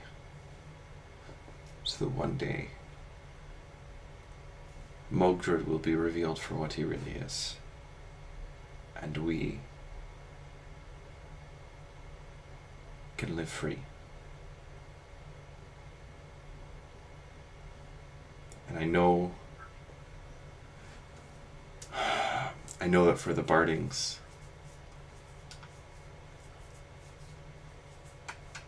perhaps you're too young to remember it, but when I went away east, there was no Dale. You have a homeland again. We only want to have ours in peace.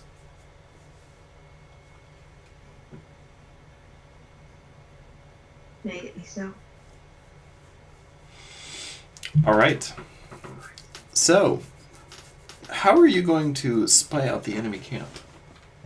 Estreld is going to travel back and, well, maybe we should talk about it?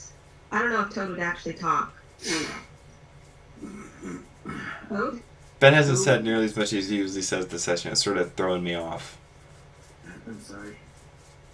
Toad kind of catch up to him and put her hand on his shoulder. Again, it's like about waist height, so it's, kind of, other characters do this to their very tall dogs. Kind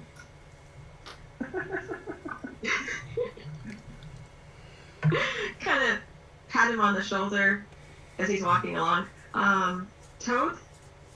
I think you're probably a good deal more sneaky than I am. Good nods. And I suspect sneaking places, well,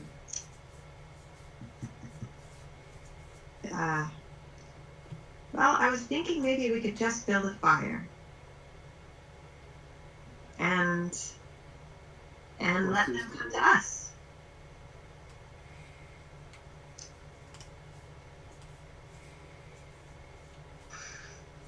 How?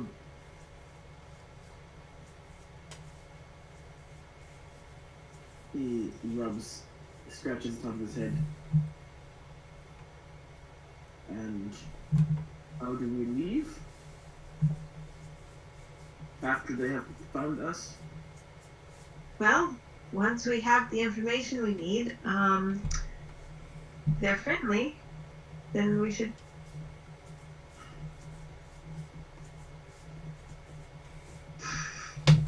Sunhill kind of raises a dubious eyebrow. We've been running I for thought she days was at a from these distance. people. Do what? We've been running for days from these people. I feel like probably it.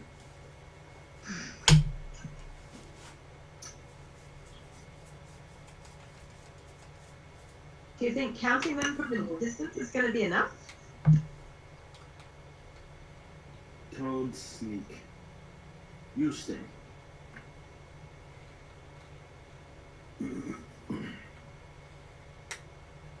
Well, what you said about your family, I don't like the idea of you going in there by yourself. This isn't a job for children.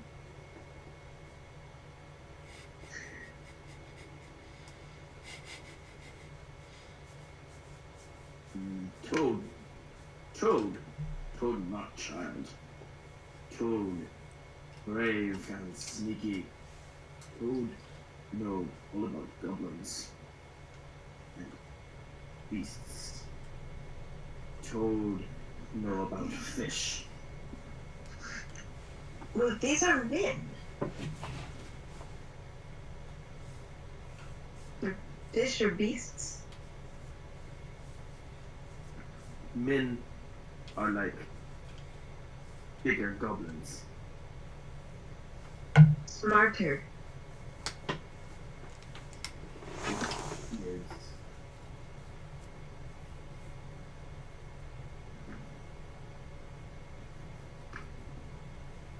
Nobody sees Toad if Toad does not want to be seen. It is a trick of Toad's when they see you. Maybe Spider-Butt-Man was supposed to see Toad, so that Spider-Butt-Man knows that Toad is serious.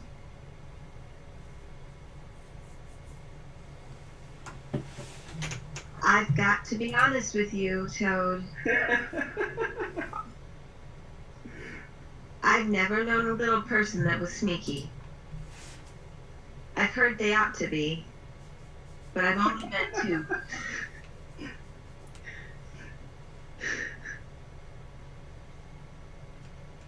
And I saw Never them. Toad before. Toad very sneaky. So you said.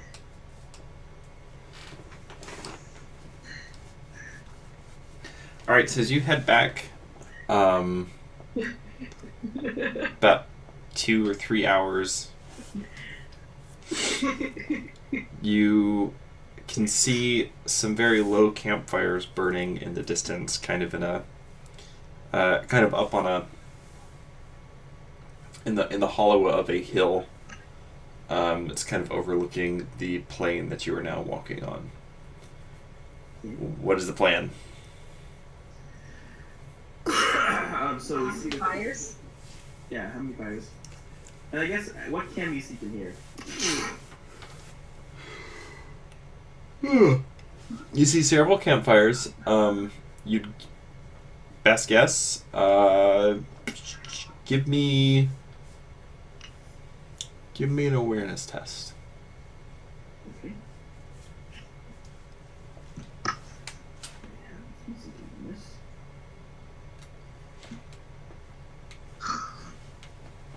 There we go.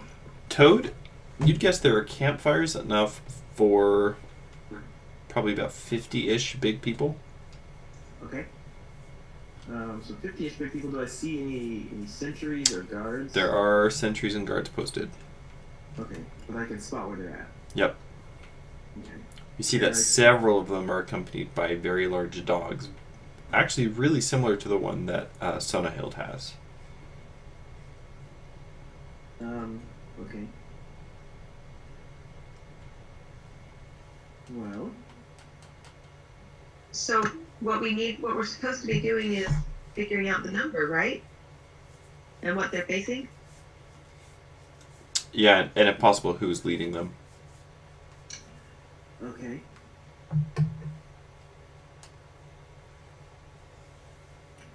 In that case, I will see if I can't. Now that I know where the guards are and I see the dogs, I will see if I can slip closer and potentially maybe climb a tree so I can get a. Yeah, give me a yourself roll. Okay. And now can I use elusive? Or possibly small? Since I'm easily overlooked. I will let you use elusive here. Okay. Unless you want to try for a great success. You know what? I've got 22. So unless it's again, though, but I'll bring her 14. 12. 12. Since you know where the guards are. All right. Son of a gun!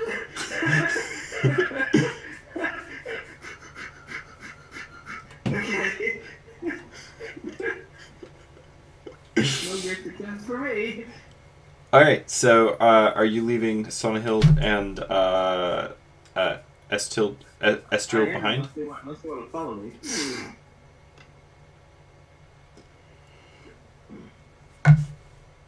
Sonnehild is waiting at some distance back.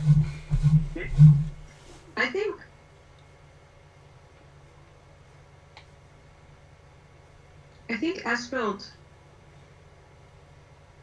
will maybe she is going to stay back because she is pretty sure that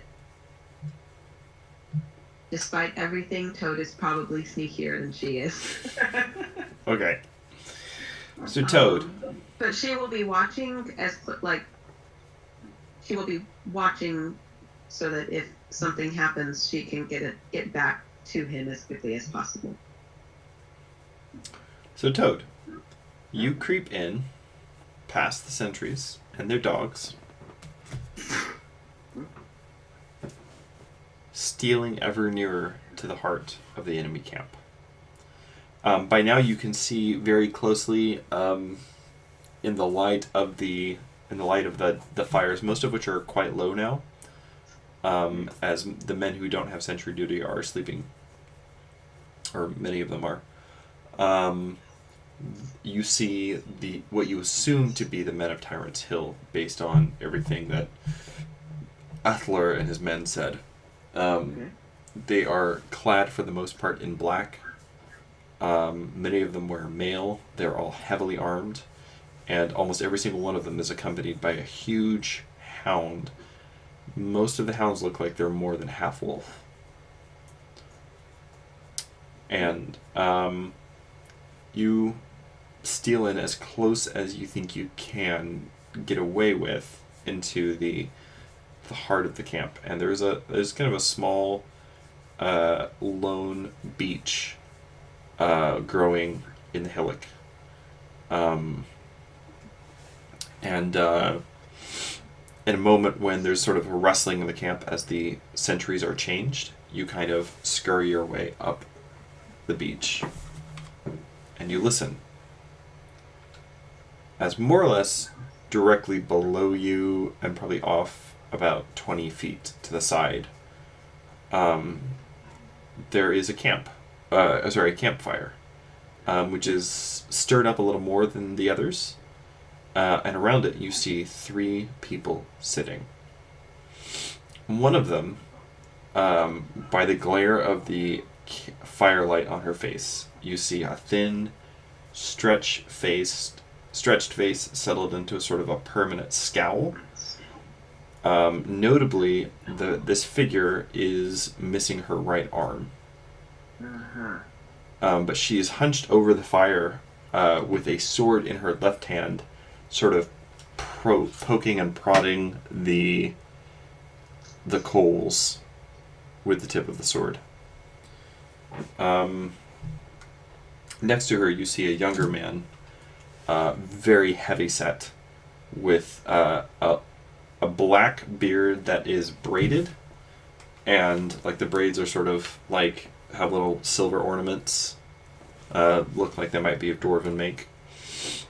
Kind of a heavy, brooding forehead, very sharp, glittering eyes, almost orcish in the firelight. And they appear to be talking. The man says,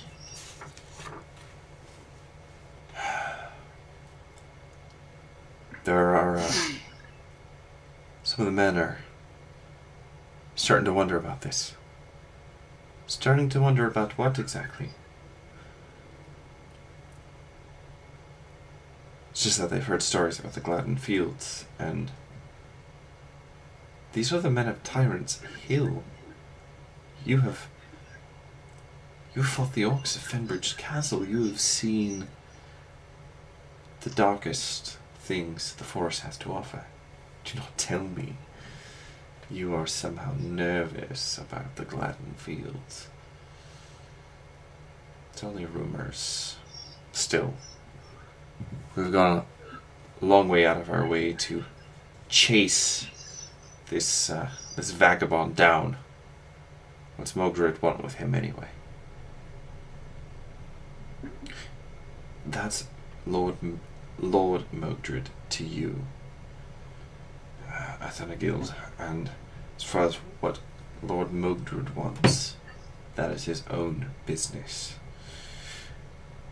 It's enough for you to know that that man, that one-eyed old fool,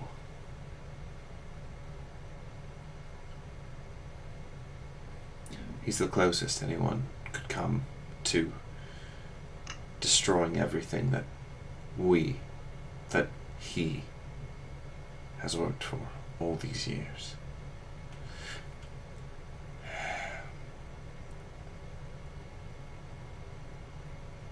You can't see it, Athanagild, but I can. I can see a time when the woodmen are great. I can see a time when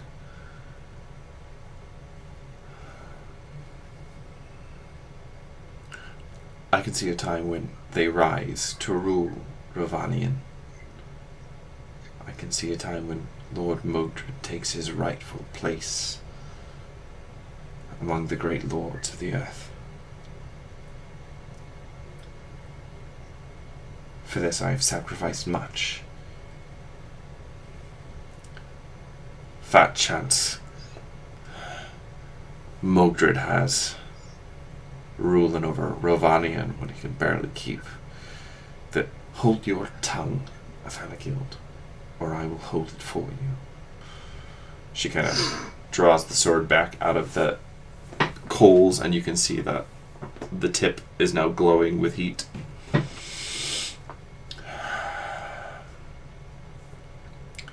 Mogred, or his son, will one day sit on the throne, not just of Mirkwood, but of Dale, and of all Rovanian.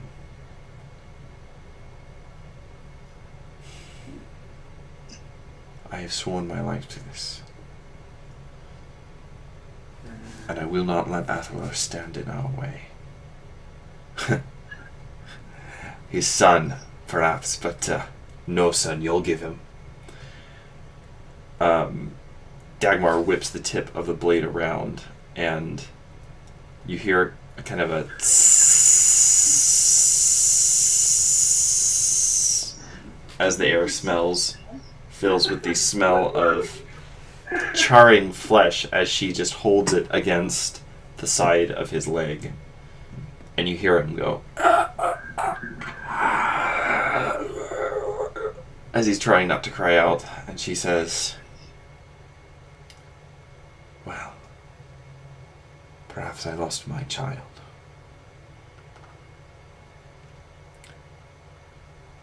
But Modred's time will come, and his triumph will be mine.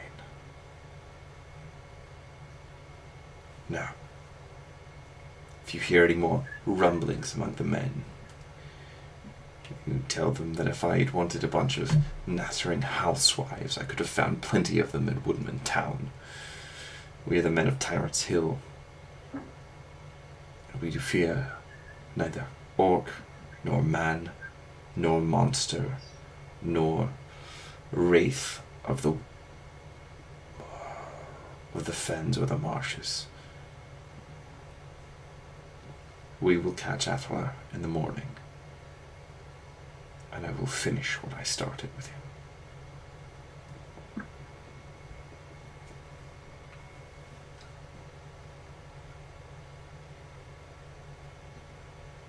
All right.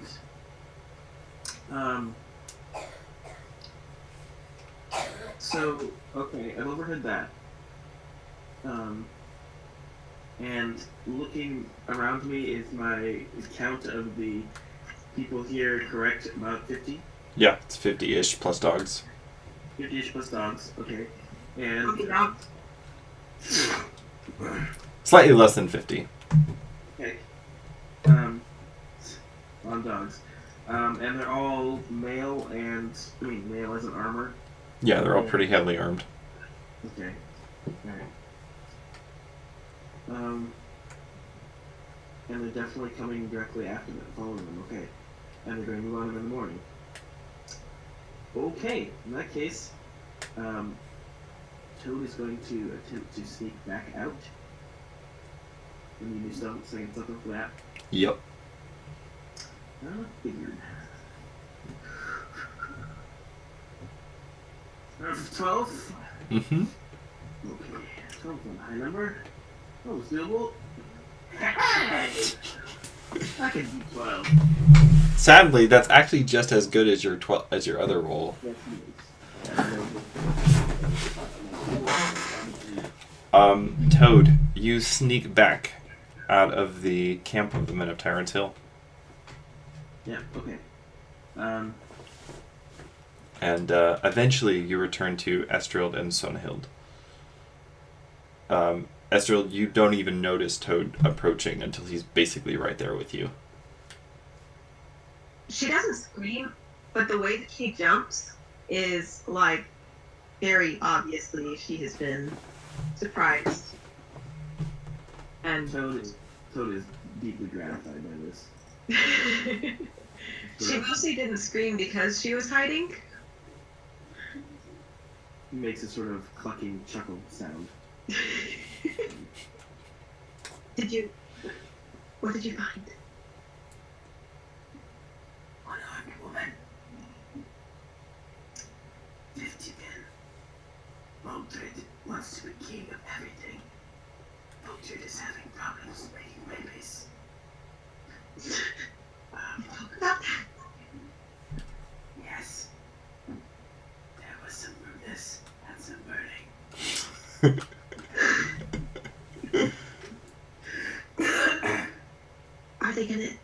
When are they going to attack?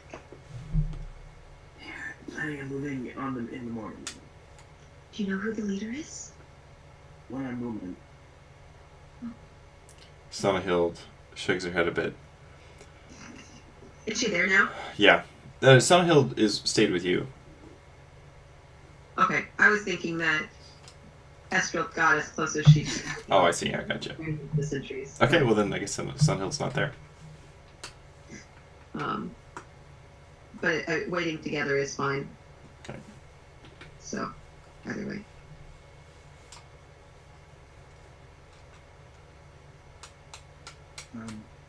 Alright. So are you guys going back to tell the... I think we're going back. Yeah. Okay. So as you go back and you describe what you saw to Sonhild, she nods a bit and says, "That's what I was afraid of. That'll be Dagmar. She's the lieutenant of Tyrant's Hill. She's..." She grins a little bit. "Well, we like to say she's Lord Modred's right hand. But, yes. I have... Motions. Not in a very long time. When I was younger, I heard, well, it was before... She kind of pauses for a moment. When I was younger,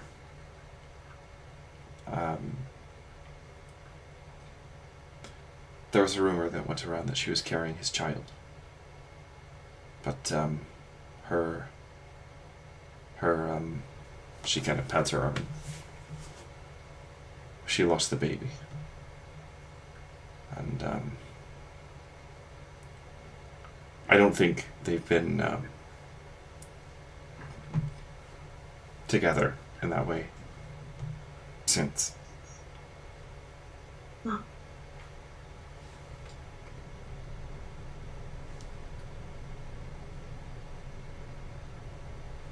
So this is definitely a battle that we'll fight. It's a battle we have to fight.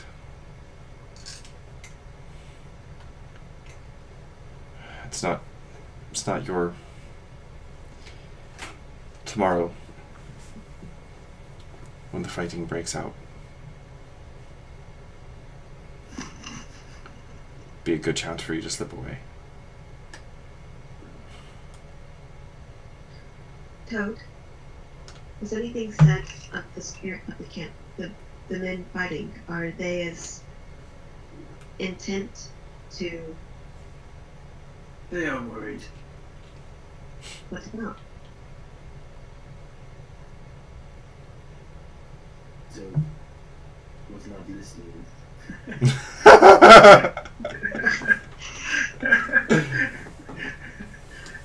I think they think that Mogrid is too ambitious. But also they're afraid of the Glading Fields.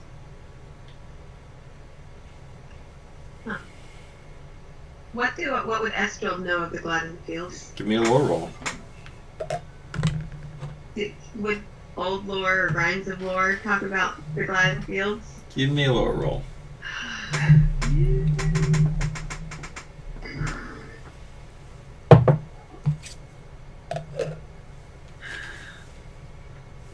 I mean, good success. Use fellowship. Okay. If it don't get to the top. Yeah. Okay. I'll use a fellowship one. You know that the Gladden Fields are a marsh created by the lowlands of where the Anduin River is, basically where the River Gladden feeds into the Anduin. There is a kind of a depression there in the landscape, and a pretty heavy marsh. The Gladden Fields are inhabited by the river folk, and the woodmen don't typically live there. There are a few people who live there, but traditionally it's mostly just like outcasts, hermits, trappers, fugitives, including outlaws like Athler and his people. It's known that orcs and goblins dwell in the central part of the marshes. Okay. And you've also heard rumors of other things, of older things. There's a place in the Gladden Fields called Old Hag Rock that is the centerpiece of a lot of local ghost stories and legends. There might be, say, a hag on the rock. Or under the rock. Okay. We've been there before. Your character hasn't. Yeah, I thought so.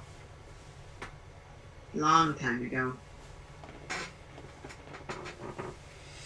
So, that's basically, but basically the Gladden Fields it's the kind of place that, I mean, much like certain parts of Mirkwood, that sane, healthy people tend to avoid, which is why they're still sane and healthy. Sane, healthy people that aren't being hunted. Right.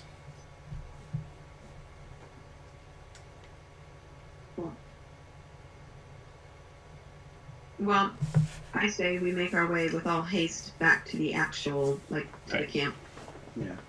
So you arrive back at the camp and relay the information, bolstered with the additional information that Sonahild knows just from context, kind of about who Dagmar is and things like that.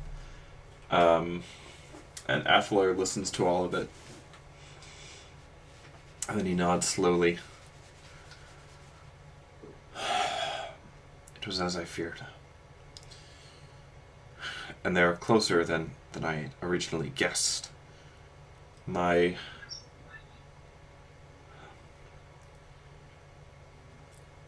turns to Sonahild. Wake the men. We need to make sure that we reach the river before they do. I expect reinforcements will be waiting for us there. And he turns to the two of you and he says, you have both earned my thanks and my respect.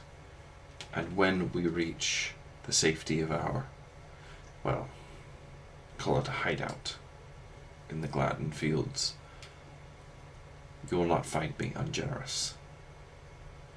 If it is lore you seek, you shall have lore and wisdom in abundance. If it is fish you want, if it is gold, Huge. I'll see what I can do. I think only time will give you that. How much Evergrow beans? The stores do sometimes. They even wear boots in muddy weather, so.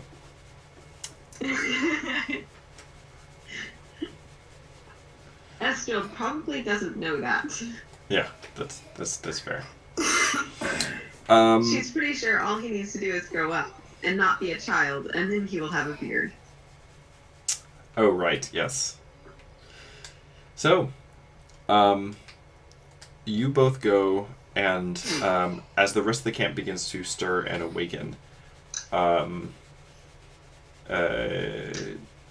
throw yourself down on the ground and catch just whatever little bit of sleep that you can before the party. And by this time, all the outlaws are marching together. There's about 30 of them, including you guys. As they begin to march, you both kind of throw yourself down and take what little bit of rest that you can. An hour or two later, you're awakened again by Sonahild. The scouts have come in, and the band is getting ready to move again. Did I have any interesting dreams while I was restlessly sleeping? I'm so glad that you asked that. Because as a matter of fact, you did have an interesting dream as you were restlessly sleeping. Are you spending point hope to use Willful Foresight? Is that how it works? I don't know. Is that how it works? I don't think so. Is it just always on? No. Sometimes you feel a sense of foreboding that warns you of impending catastrophe and other gloomy events. But the future is always uncertain, and sometimes what you foresee never materializes. Raise your maximum hope score by 1 point. Okay, yeah, you don't have to spend anything. Additionally, once every adventuring phase, you may invoke your power of foresight. When this happens, the lore master should give you a relevant piece of information regarding negative events likely to occur during your current adventure. If no such information is available, or the lore master prefers not to divulge it, at the start of the next fellowship phase, he must award you 1 experience point instead. Your foresight contained a more intimate message, leading to a sudden bout of insight or deeper understanding. Fair enough. Okay. He can be a hazy vision, a recurring and enigmatic dream, born by a talking bird. Yeah, so I will invoke it. as you were sleeping, fitfully, just sort of taking a rest on the ground,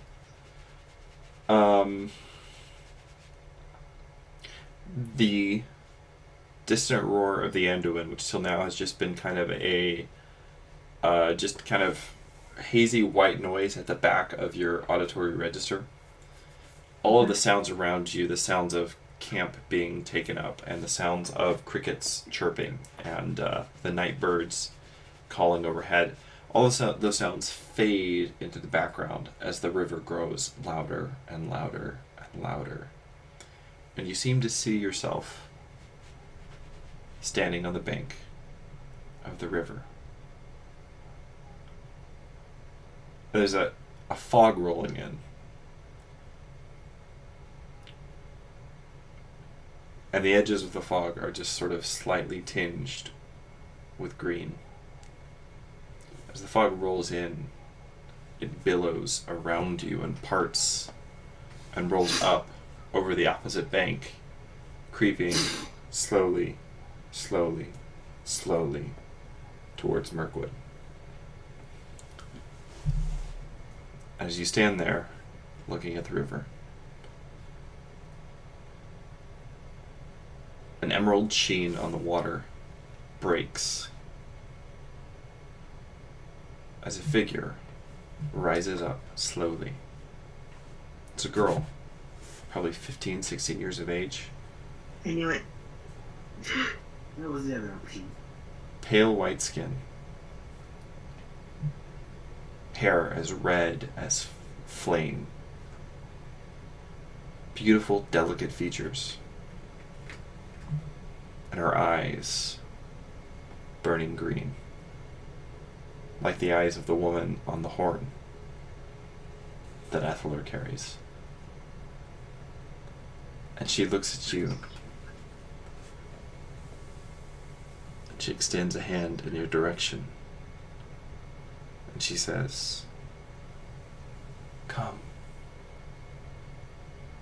I've been waiting for you."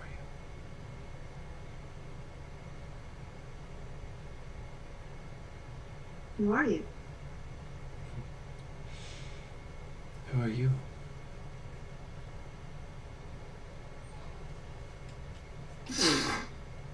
I'm the craft woman of Dale. You could be so much more. She turns, and with a laugh, she vanishes again below the waves.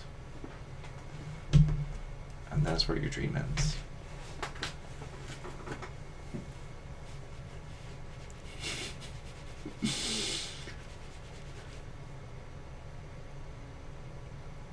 And in the wee hours of the morning, you begin making your way towards the Gladden. When you arrive, at this point,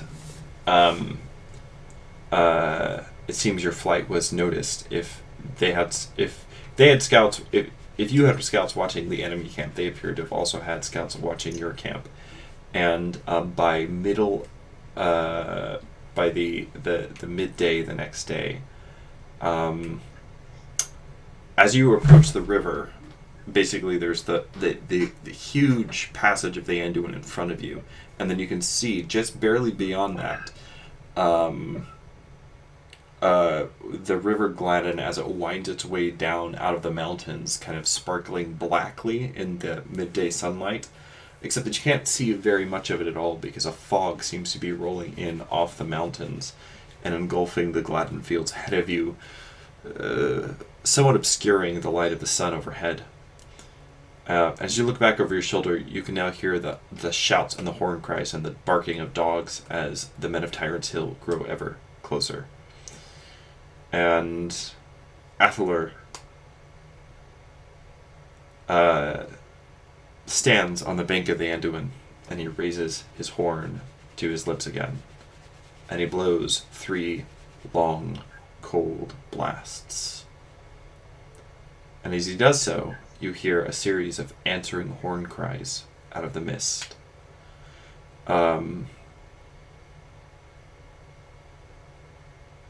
Shrill, harsh, like the cries of birds or wild animals. And then you hear the plash of oars as you see a half a dozen or so small, raggedy crafts moving towards you across the Anduin, at the place where the crossing is slowest. And in each of the crafts, you can see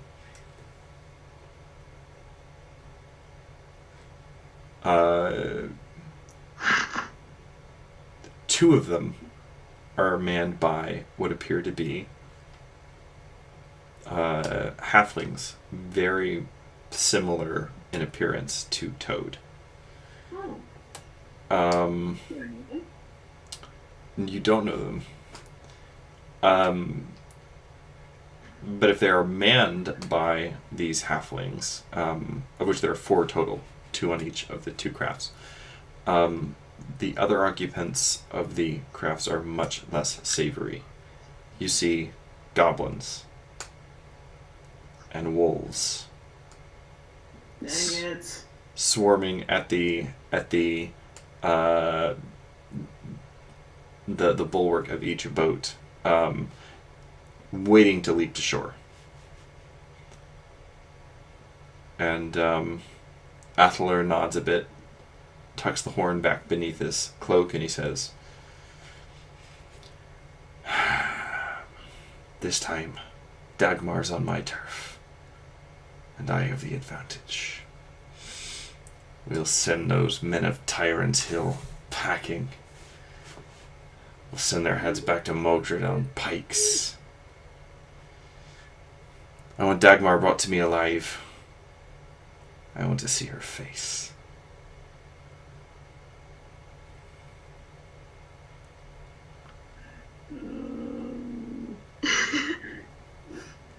Crap. Oh, there are no good guys in this fight. Sunhild and the others Orcs to a fight is not a good guy. start dropping their, like, grounding their packs, and like Sunhild unslings an axe from and kind of whets it. Shh, shh, shh. She turns to you, Estreld, and she says, "Probably best you and your friend slip off now. I don't think anyone's going to notice. This is our fight." Since when do men fight with orcs? With goblins? See, that's the thing. That I know what it looks like, but you have to understand, the lady has them under her sway. The red-haired. Have you seen her? Only once. I've not been so lucky, but Athalar's seen her.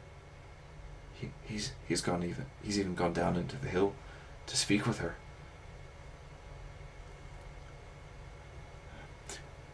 It's all right. They're under her sway. They won't hurt us.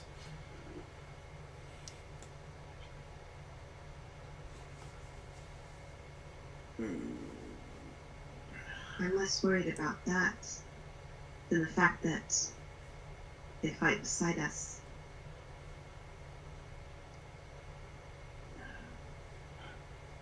Oh, with the river at our backs and the fog rolling in, I don't think we'll have any trouble taking them. It'll be all right. Don't worry. As I said, there's no need for you to hang around, but if you want to watch.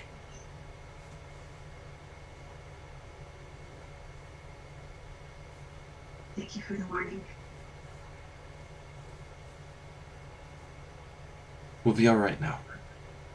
Thanks for all your help, and I'm sorry they treated you badly at first, but if you ever come this way again,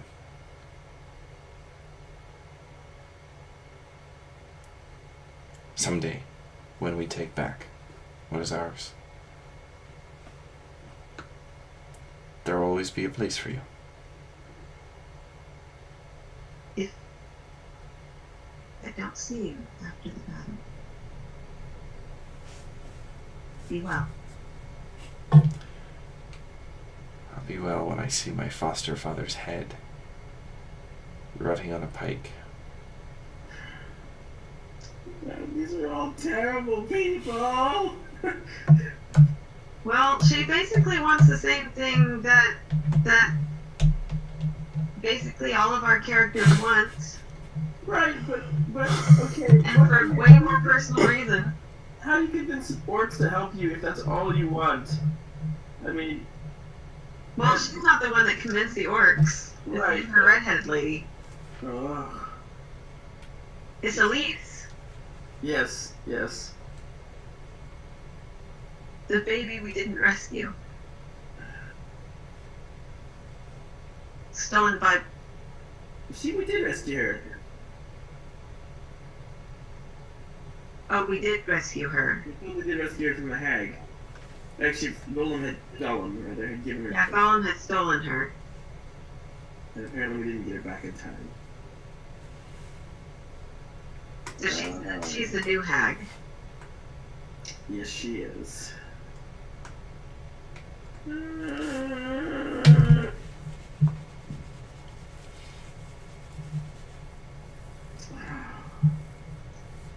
Well, Can I roll insight on her? Sure. The whole fighting next to orcs is not really something that Estreld is remotely comfortable with. Seems fair. yeah, Toad neither. I mean, which, Do you want to spend a point of hope? Yeah. I guess I can't apply. Does it have to be a distinctive feature that I apply? Could I apply rhymes of lore to this? As far as checking things off? No. Like, why in the world people are fighting next to orcs? That's probably not going to be rhymes of lore. I will say though. Drawing connection between the dream and what's going on, like.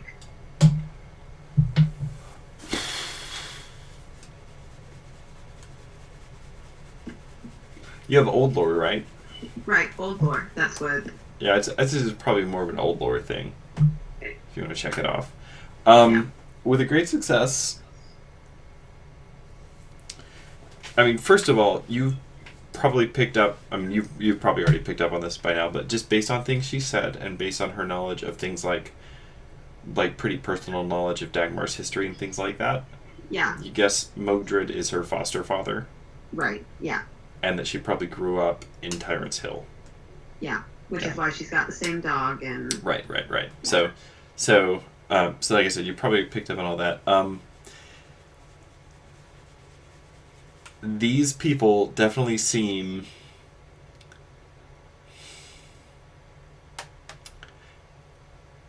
It is hard to tell if these people are under an enchantment or if they have simply been promised something that they want very much. But, as before, Sonahild seems completely convinced of everything that she says. She believes what she is saying. Uh-huh. And she firmly believes that whoever this lady is has these creatures under control.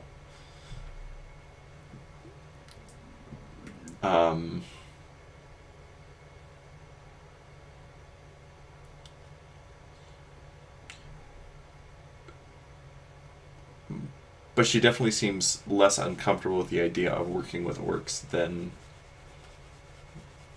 it seems like she should be.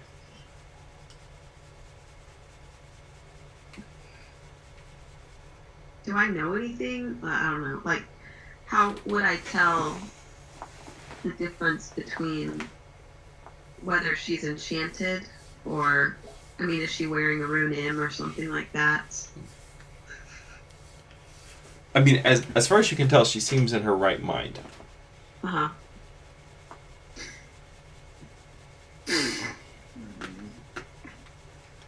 I'm gonna think of a solution for this as soon as we're done. What are you guys doing? Now, I'm gonna think of a solution for this because right now I'm like, I mean, short of walking away and, you know, jeepers. I mean, there's no good guys here. I mean, at this point, there was like some mostly good guys, and now we're like orcs and hags are involved on the good guys side, and it's getting into Prince Caspian resurrecting the White Witch territory over here. That is, I've been getting Prince Caspian vibes. Like, well, yeah. The toad is for the toad. Out!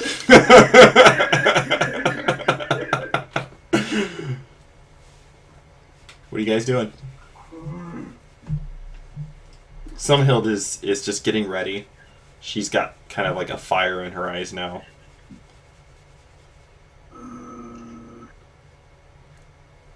So, is it just so we have little hobbits that are coming. We also have There are about 6 boats. between them, and these are like boats, not like these are like proper boats. Like I mean, they're cobbled together, but they were clearly made with the intent of crossing the Anduin in force. Right. Normally, crossing the Anduin is too difficult for a group on foot. Like to basically, this is a level of preparation that would have taken a significant amount of time and effort. You would guess between them there are probably about 20 goblins, and maybe about 15 wolves. Okay. We got 15 moves.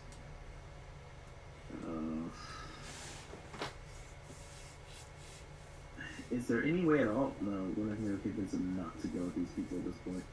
What's that?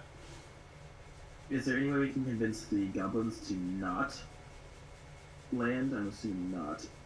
Well, what do you have in mind? And that's what I'm trying to think of.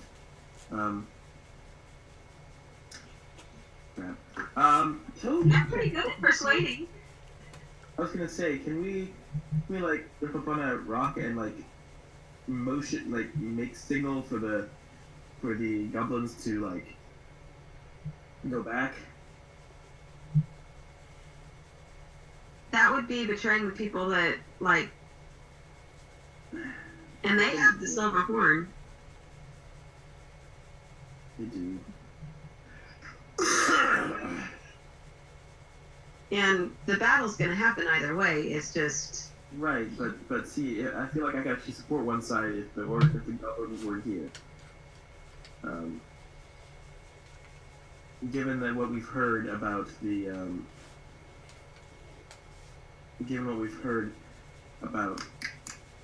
from our visit to the camp, we know that, you know, Mogren's intentions are not good, regardless of what our current friends are.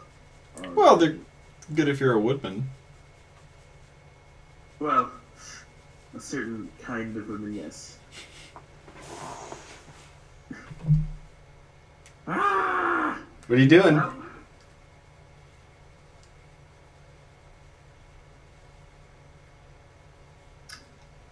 I think.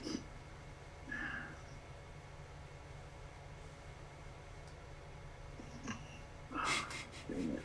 I don't think Estrild would fight next to the orcs, but she does want Sunhild? Sonahild. Sonahild? Like...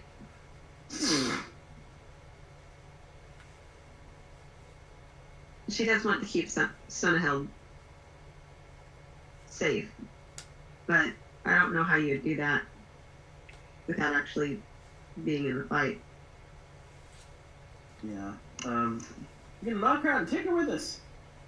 Yeah, the thought had crossed my mind. But yeah, we're not gonna make any friends here. Dang it. And honestly, being in debt to these people doesn't sound all that great either. Are we in debt to them? I thought we helped them. I mean, like them owing us. Like, Oh. I don't want gold from a hag. Yeah, no. Or Toad is like- going to- Where are knowledge and secrets? Toad is going to tug on Estrild's sleeve and point to the like out into away from the fight.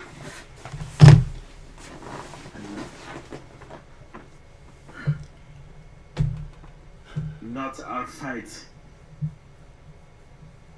He's right. You should go. They have goblins. There are no good people in this fight.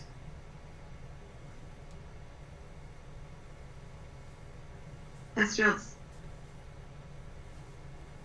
going to look at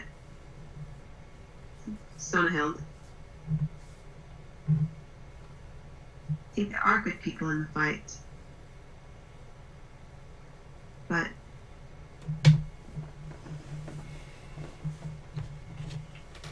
don't think I can fight next to goblins. I'm not asking you to. What we do is demanded by the expediency of the moment. later on, perhaps we can be a little more choosy about our allies. For now, I'm willing to trust Athler and trust the lady. What's her name?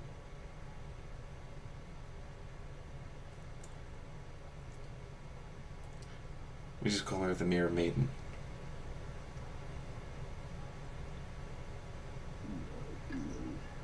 Wow. Downer ending, man. Toad is going to pull his hood down farther around his ears and over his eyes, spin shadow, and then just sort of trudge off Okay. away up the marsh. Estrel, are you following? Yeah. This is the worst. Alright, well, I guess that's where we're going to start for the night.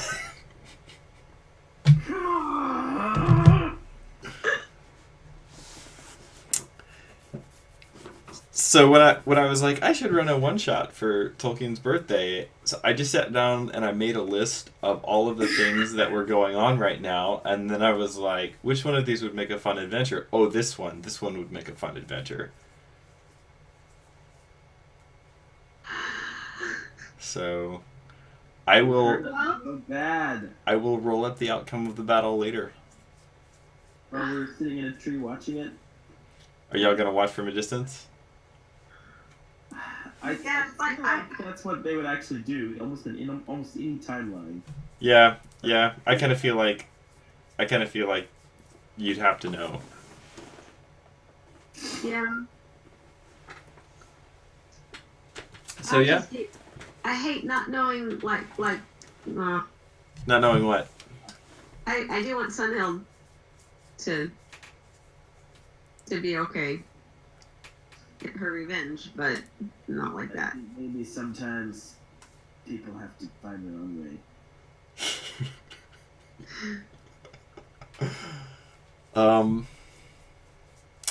Yeah, I really don't know what else to tell you guys except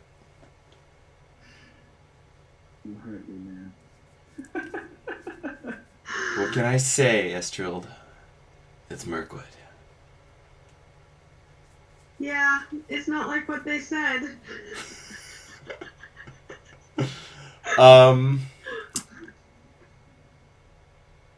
That whole make Mirkwood great thing. Yeah. I thought that was really a thing, but If all I'm gonna say is you guys have talked to Dagmar, you might have heard a completely different perspective on the outlaws than you did. yeah, I kind of figured because that as soon as the I wasn't expecting you guys necessarily to talk to Dagmar, but I was prepared if you decided you wanted to. yeah, well, Well, I did as have soon as a perspective to a certain extent, and I feel I feel terrible for her. Mostly because people are jerks to her. I mostly meant her perspective on who Athler is and what he did. Sure. yeah, It's a different story than what you've heard. I'm not saying it's a true story or that the one you've heard. I'm not saying the one you've heard is true either, but it would be different, and it would be right. one of those situations where you have to weigh what you've heard and try to find where the truth is. That was kind of the thought that Estreld had. As soon as the goblins showed up, they've only ever heard one side of the story, and it's been a really strongly, and she doesn't even know. Toad passed on some things, but he's pretty close-lipped, and even the amount of the conversation that